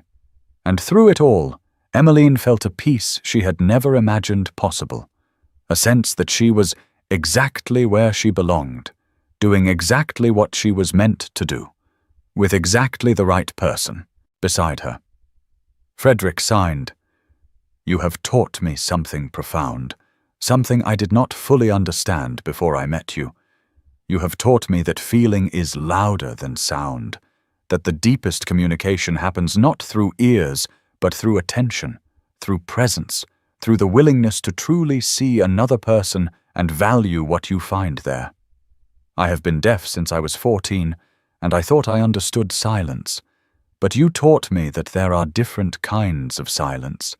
The silence I live in is chosen, is peaceful, is full of meaning communicated through hands and faces and bodies. But the silence you lived in was enforced, was violent, was a prison that nearly killed you, and learning the difference has made me appreciate my deafness in new ways, has made me grateful for the deaf community that taught me I was not broken, but simply different, has made me want to ensure that no one else has to experience the kind of silencing you endured. Emmeline felt fresh tears streaming down her face, and she signed back, her movements expansive and passionate. You have taught me equally profound things. You have taught me that rescue is not about being saved by someone else, but about being given the tools and support to save yourself. You offered me choice rather than control. You showed me another world, but you made me walk into it myself. You did not carry me across the threshold of freedom. You held the door open and waited while I gathered the courage to step through, and that made all the difference, because it meant that my freedom was something I claimed rather than something that was given to me. And claimed freedom is so much more powerful than granted freedom. It cannot be taken away as easily because it comes from inside rather than being imposed from outside. They talked long into the night, signing in the firelight, occasionally speaking aloud to feel the vibrations of voice and laughter, touching frequently, maintaining the constant physical contact that had become natural to them, necessary to them, part of how they expressed love and connection and partnership. And when they finally went to bed, they lay together in the darkness, Frederick's hand resting on Emmeline's still flat stomach, feeling for the life growing there even though it was far too early for movement. And Emmeline placed her hand over his, and she spoke aloud into the darkness, knowing he could not hear her, but needing to say it anyway, needing to give voice to the gratitude and love that filled her so completely. "I learned to cry without making sound," she said softly, her voice no longer afraid of volume, but choosing quiet in this intimate moment.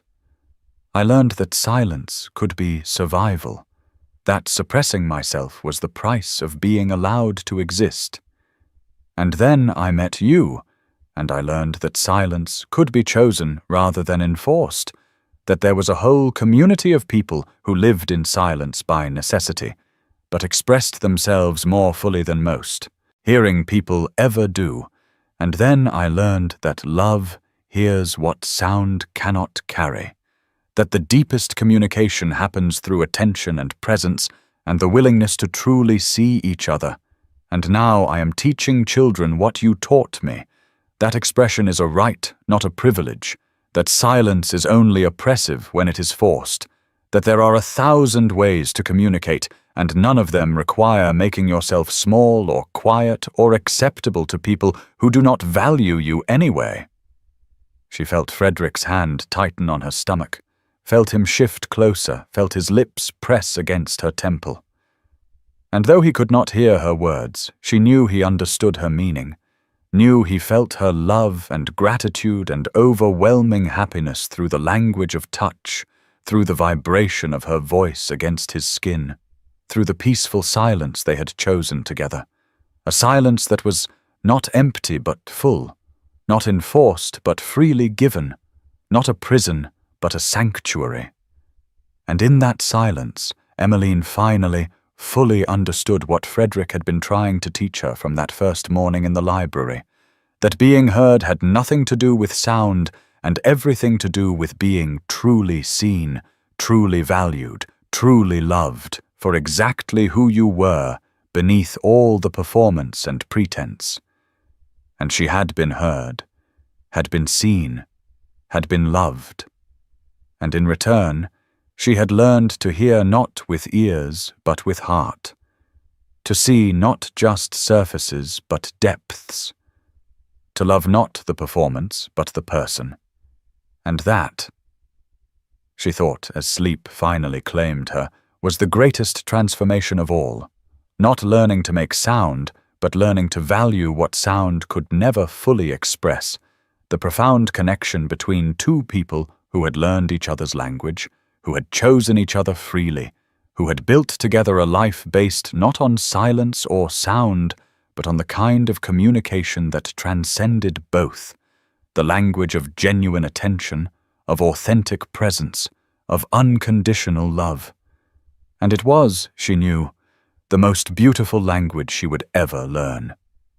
The Royal Exhibition Hall in Kensington blazed with afternoon sunlight, streaming through tall arched windows, illuminating the botanical artwork that lined the walls in gilded frames, and Emmeline stood in the entrance with her husband beside her and her infant daughter cradled in her arms, taking in the glittering crowd of society's finest, who had come to view the unprecedented collection of scientific illustrations by British artists, including, for the first time in the exhibition's history, work by a married woman whose name appeared in full beneath her paintings rather than hidden behind the anonymity of her husband's title. She wore a dress of deep emerald silk that brought out the color in her eyes, a shade her mother would have declared too bold, too attention-seeking, too inappropriate for a lady who should blend into the background like a watercolor wash.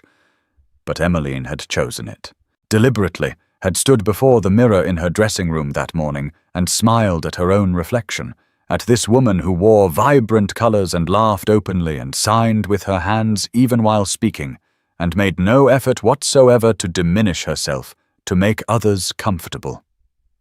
18 months had passed since the morning she had destroyed her mother's conservatory and walked out of the Dashwood townhouse covered in soil and torn petals.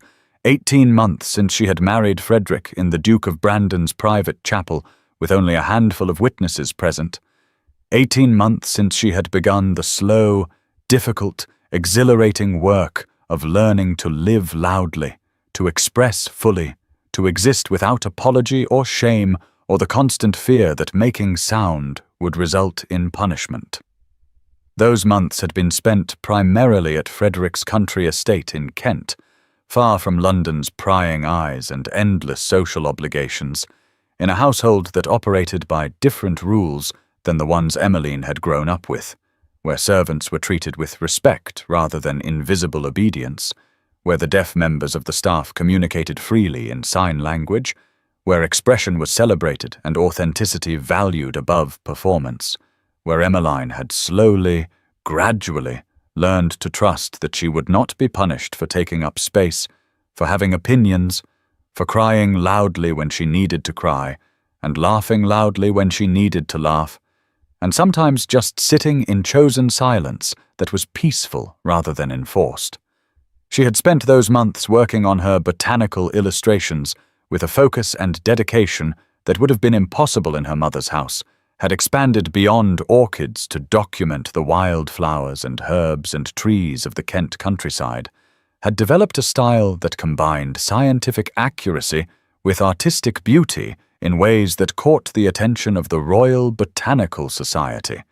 When Frederick, proud of his wife's talent, had submitted a portfolio of her work without telling her, and the letter inviting her to display at the exhibition had made her cry, had made her scream with joy, had made her dance around their morning room while Frederick watched with delight, and their 3-month-old daughter, named Beatrice in honor of Mrs. Morland, who had become a dear friend and frequent visitor, gurgled happily from her cradle.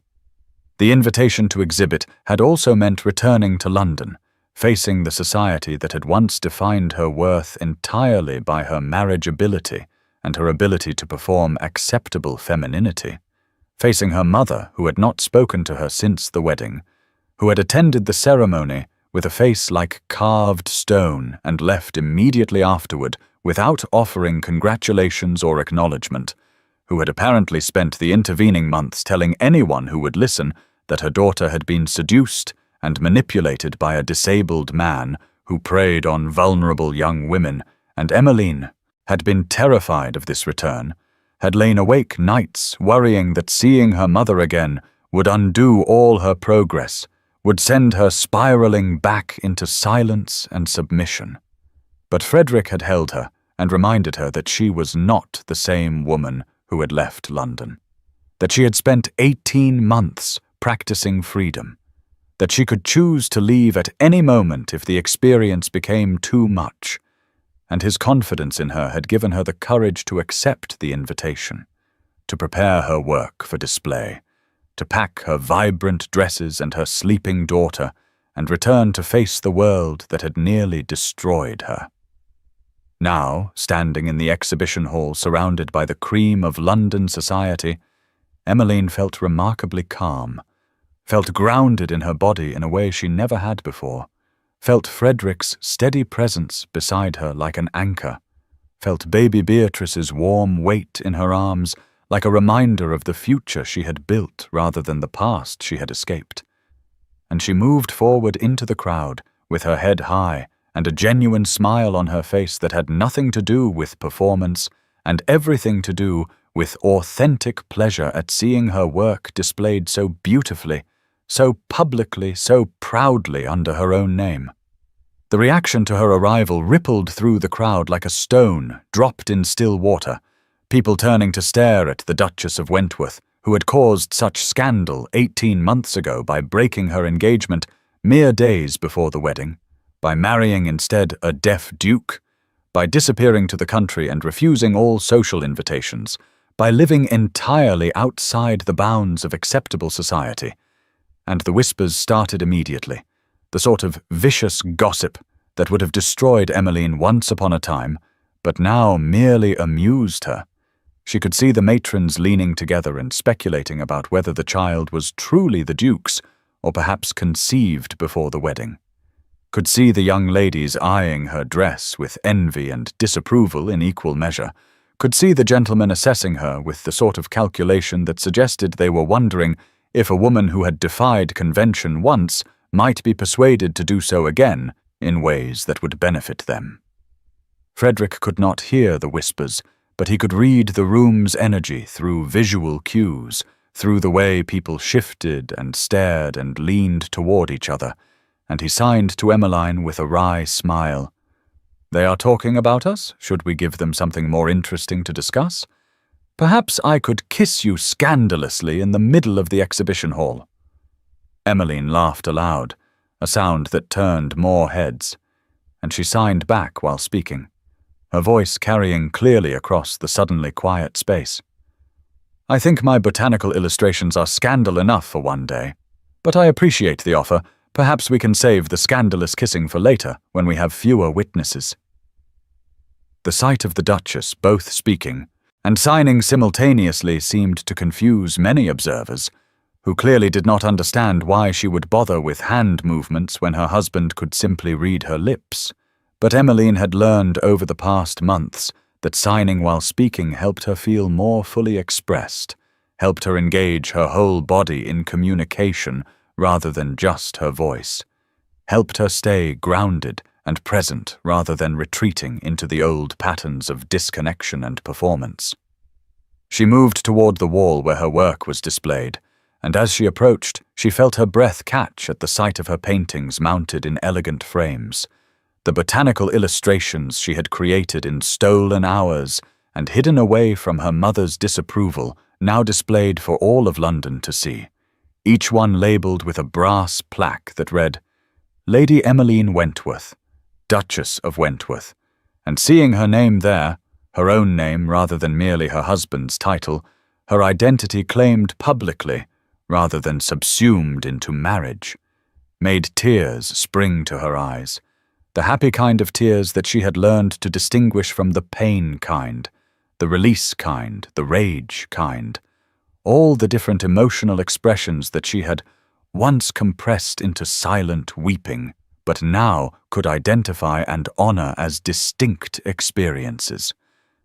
A society matron approached, Lady Pemberton, who had been at Emmeline's disastrous engagement party 18 months ago, who had mistaken her silent tears for joy, and the older woman's expression was a complicated mixture of pity and curiosity, and barely concealed judgment.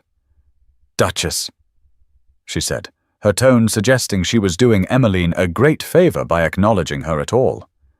"What a surprise to see you returned to London, and with an infant no less. Such courage you must have, managing a household and a child with a deaf husband. I confess I do not know how you cope. It must be terribly difficult communicating with someone so afflicted. You are to be commended for your patience and sacrifice." Emmeline felt Frederick tense slightly beside her, felt his hand on her waist tighten, and she knew he had read enough of Lady Pemberton's lips to understand the condescension in her words, the pity that positioned him as burden rather than partner, and she felt a flash of protective fury on his behalf, on behalf of the deaf community that had welcomed her so warmly, on behalf of everyone who had ever been told their way of existing was lesser simply because it was different.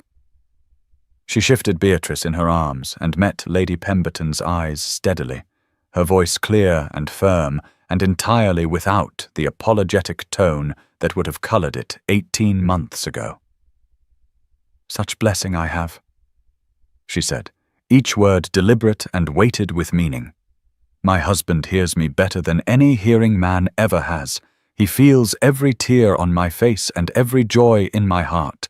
He sees me completely and values what he sees. He has taught me that sound is not the only language of love, that being heard has nothing to do with noise and everything to do with being truly seen. I have never been happier, never been more fully myself, never been more grateful for the life I have built, and I would not trade it for anything."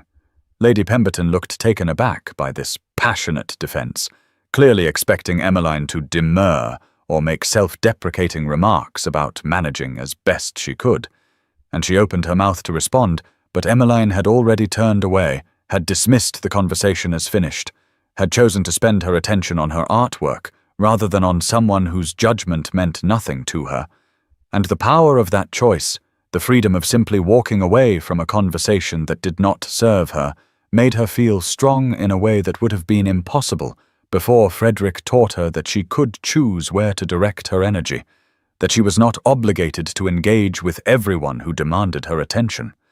Frederick had watched the entire exchange, and now he signed to her with pride evident in his expression.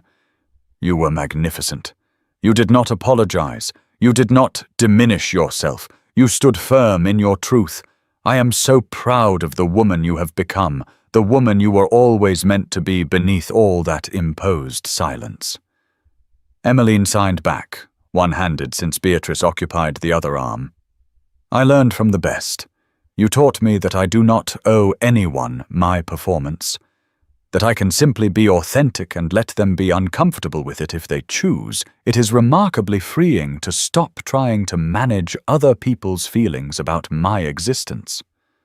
They moved along the wall, examining her illustrations, and Emmeline found herself surrounded by admirers who appreciated her work for its scientific accuracy and artistic merit, botanists and artists and scholars who asked intelligent questions about her techniques and her subjects, who treated her as a serious artist rather than a dabbling aristocrat, and she engaged with them enthusiastically, speaking and signing simultaneously, her whole body involved in the communication, and she felt more alive, more present, more genuinely connected to these strangers who valued her work than she had ever felt in years of stilted social conversation in her mother's drawing room. Across the room, she caught sight of her mother standing alone near the entrance, Lady Catherine dressed in her usual severe style, her face carefully composed into an expression of polite interest that did not quite hide the bitterness beneath. And Emmeline felt a complex swirl of emotions, pity and anger and grief and relief all mixed together, because her mother looked diminished somehow, looked smaller and older and lonelier than Emmeline remembered. And she understood with sudden clarity that Lady Catherine's cruelty had come from her own cage, from her own silenced suffering, from her own inability to imagine freedom. And while this understanding did not excuse what her mother had done, did not erase the years of abuse and control, it did allow Emmeline to feel something other than pure rage when she looked at the woman who had given birth to her and then spent decades trying to crush everything vital out of her. Their eyes met across the crowded room, and Lady Catherine's expression flickered, something vulnerable showing through the careful mask, for just a moment before being ruthlessly suppressed.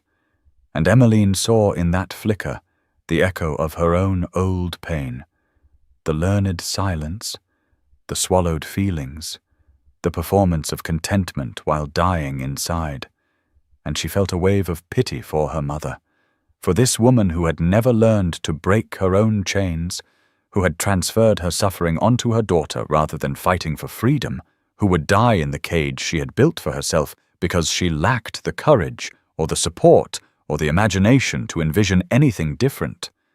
But pity did not mean obligation, did not mean reconciliation, did not mean allowing her mother back into her life to potentially harm her or her daughter or the peace she had worked so hard to build.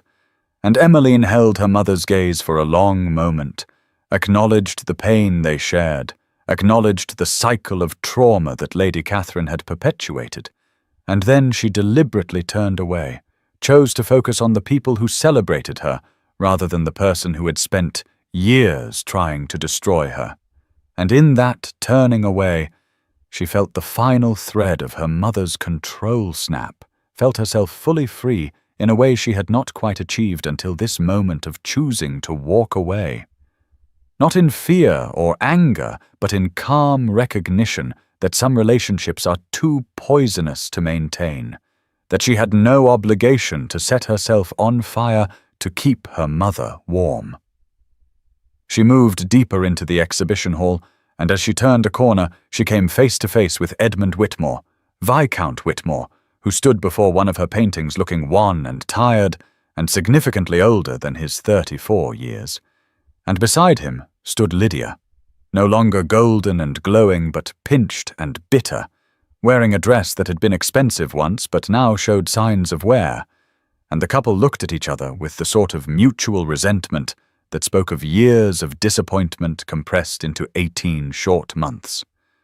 Edmund's eyes widened when he saw Emmeline, and something like longing flashed across his face, not for her specifically, but for what she represented, for the money he had lost when the engagement was broken, for the comfortable future that had evaporated when his debts became public knowledge, and his reputation was ruined by Frederick's carefully deployed evidence of fraud and infidelity.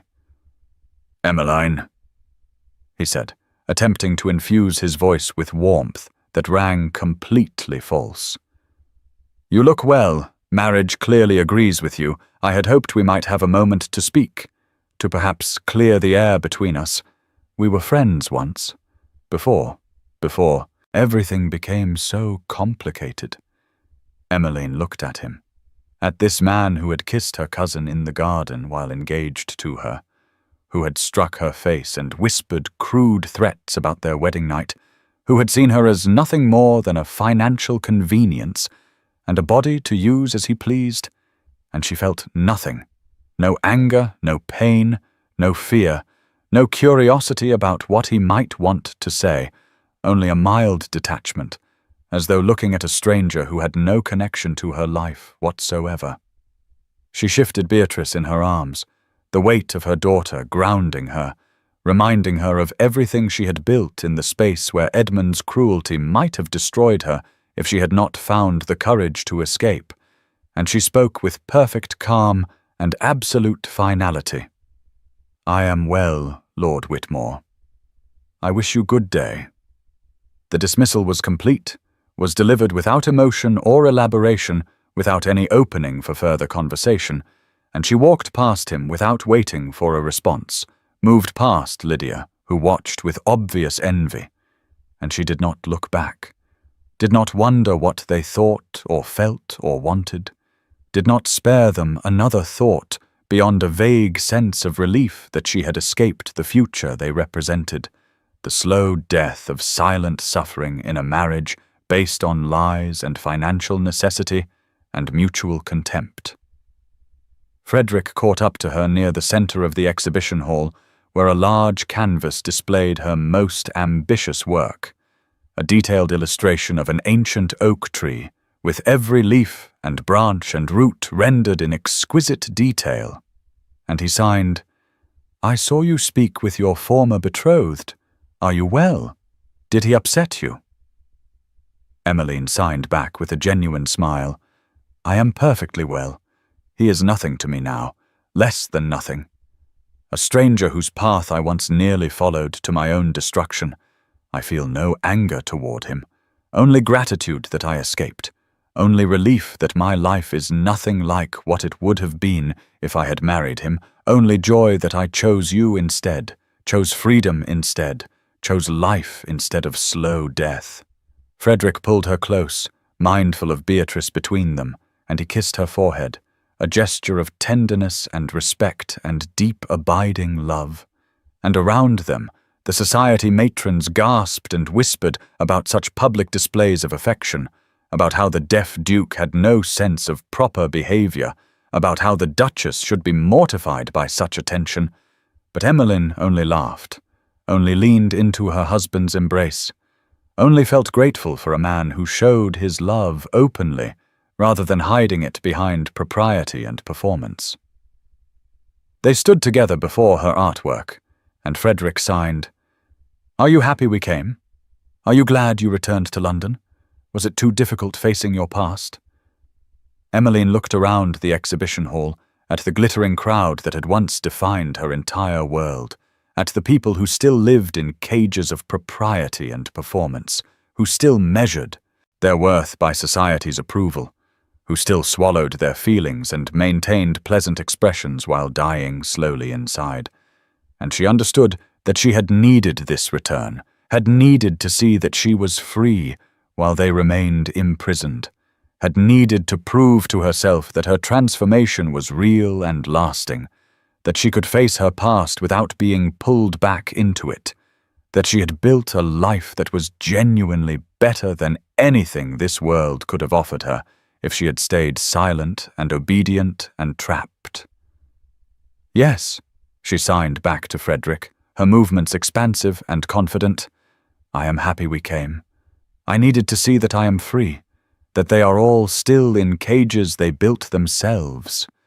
I needed to stand in this room as myself, fully myself, loud and colorful and unashamed, and feel no fear, no desire to shrink, no impulse to apologize for existing. I needed this closure, this proof that I have truly escaped, that I am living rather than merely surviving.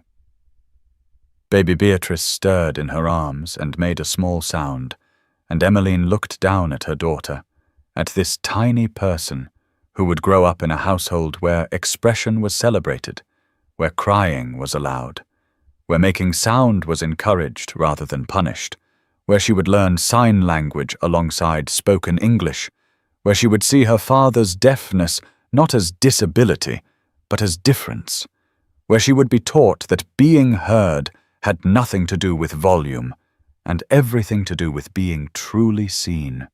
And Emmeline felt such overwhelming love and gratitude for this child, for this future that looked nothing like her own past, for the chance to break the cycle of trauma and control, to raise a daughter who would never have to learn to cry without making sound.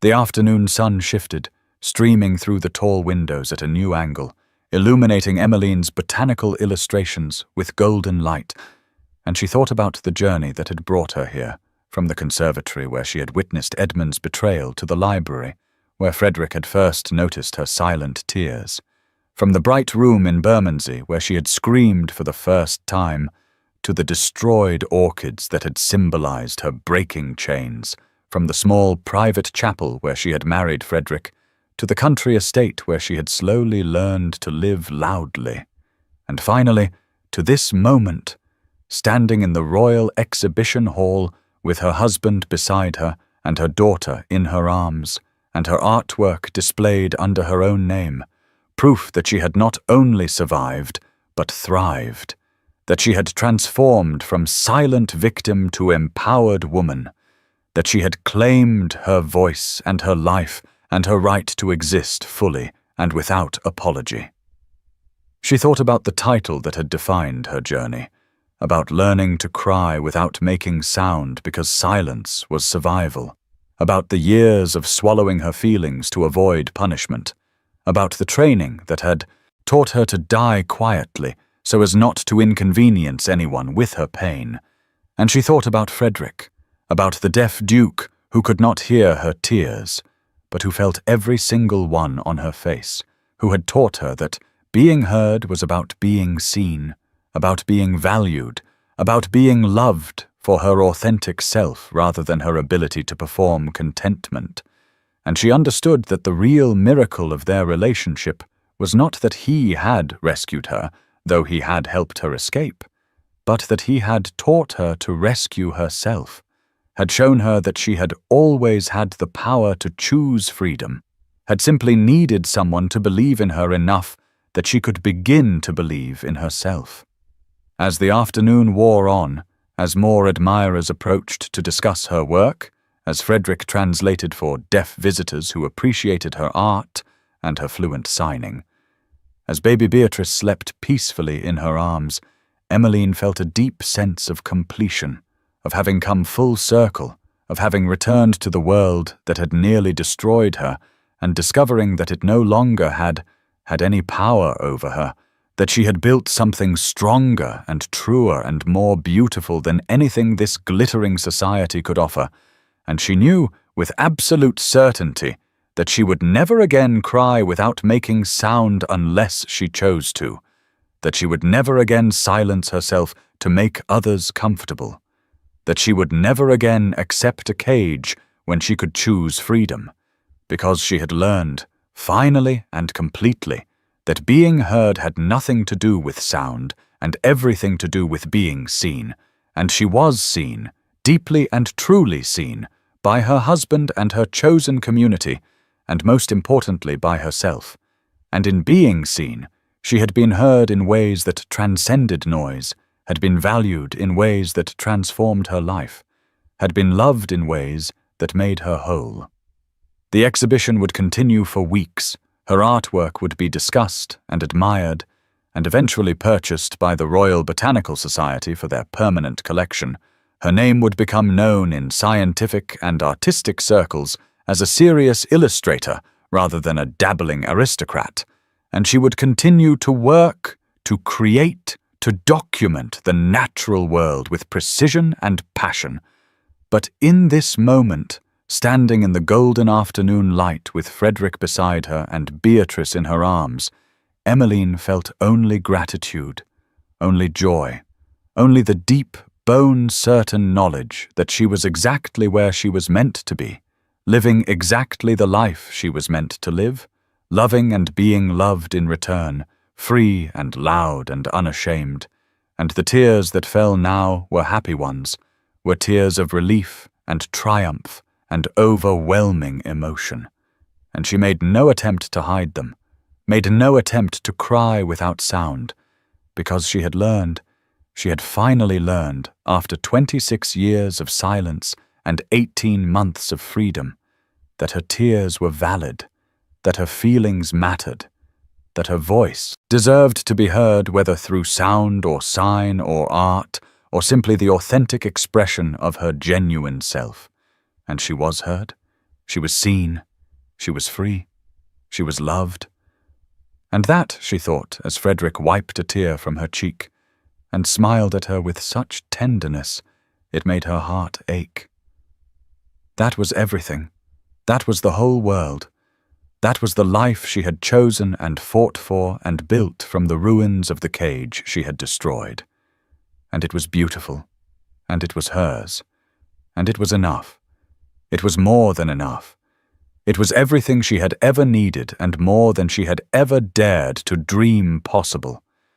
And she would spend the rest of her life honoring that gift, protecting that freedom, and teaching her daughter and anyone else who would listen that silence could be chosen rather than enforced, that being heard transcended sound, and that the most important voice to honor was the one that lived inside your own heart, the one that knew your truth, the one that deserved to be expressed fully and loudly and without apology, no matter what the world might say, no matter who might be uncomfortable, no matter how much easier it might seem to return to the cage and die quietly rather than live loudly and risk everything for the chance to be authentically, completely, gloriously free.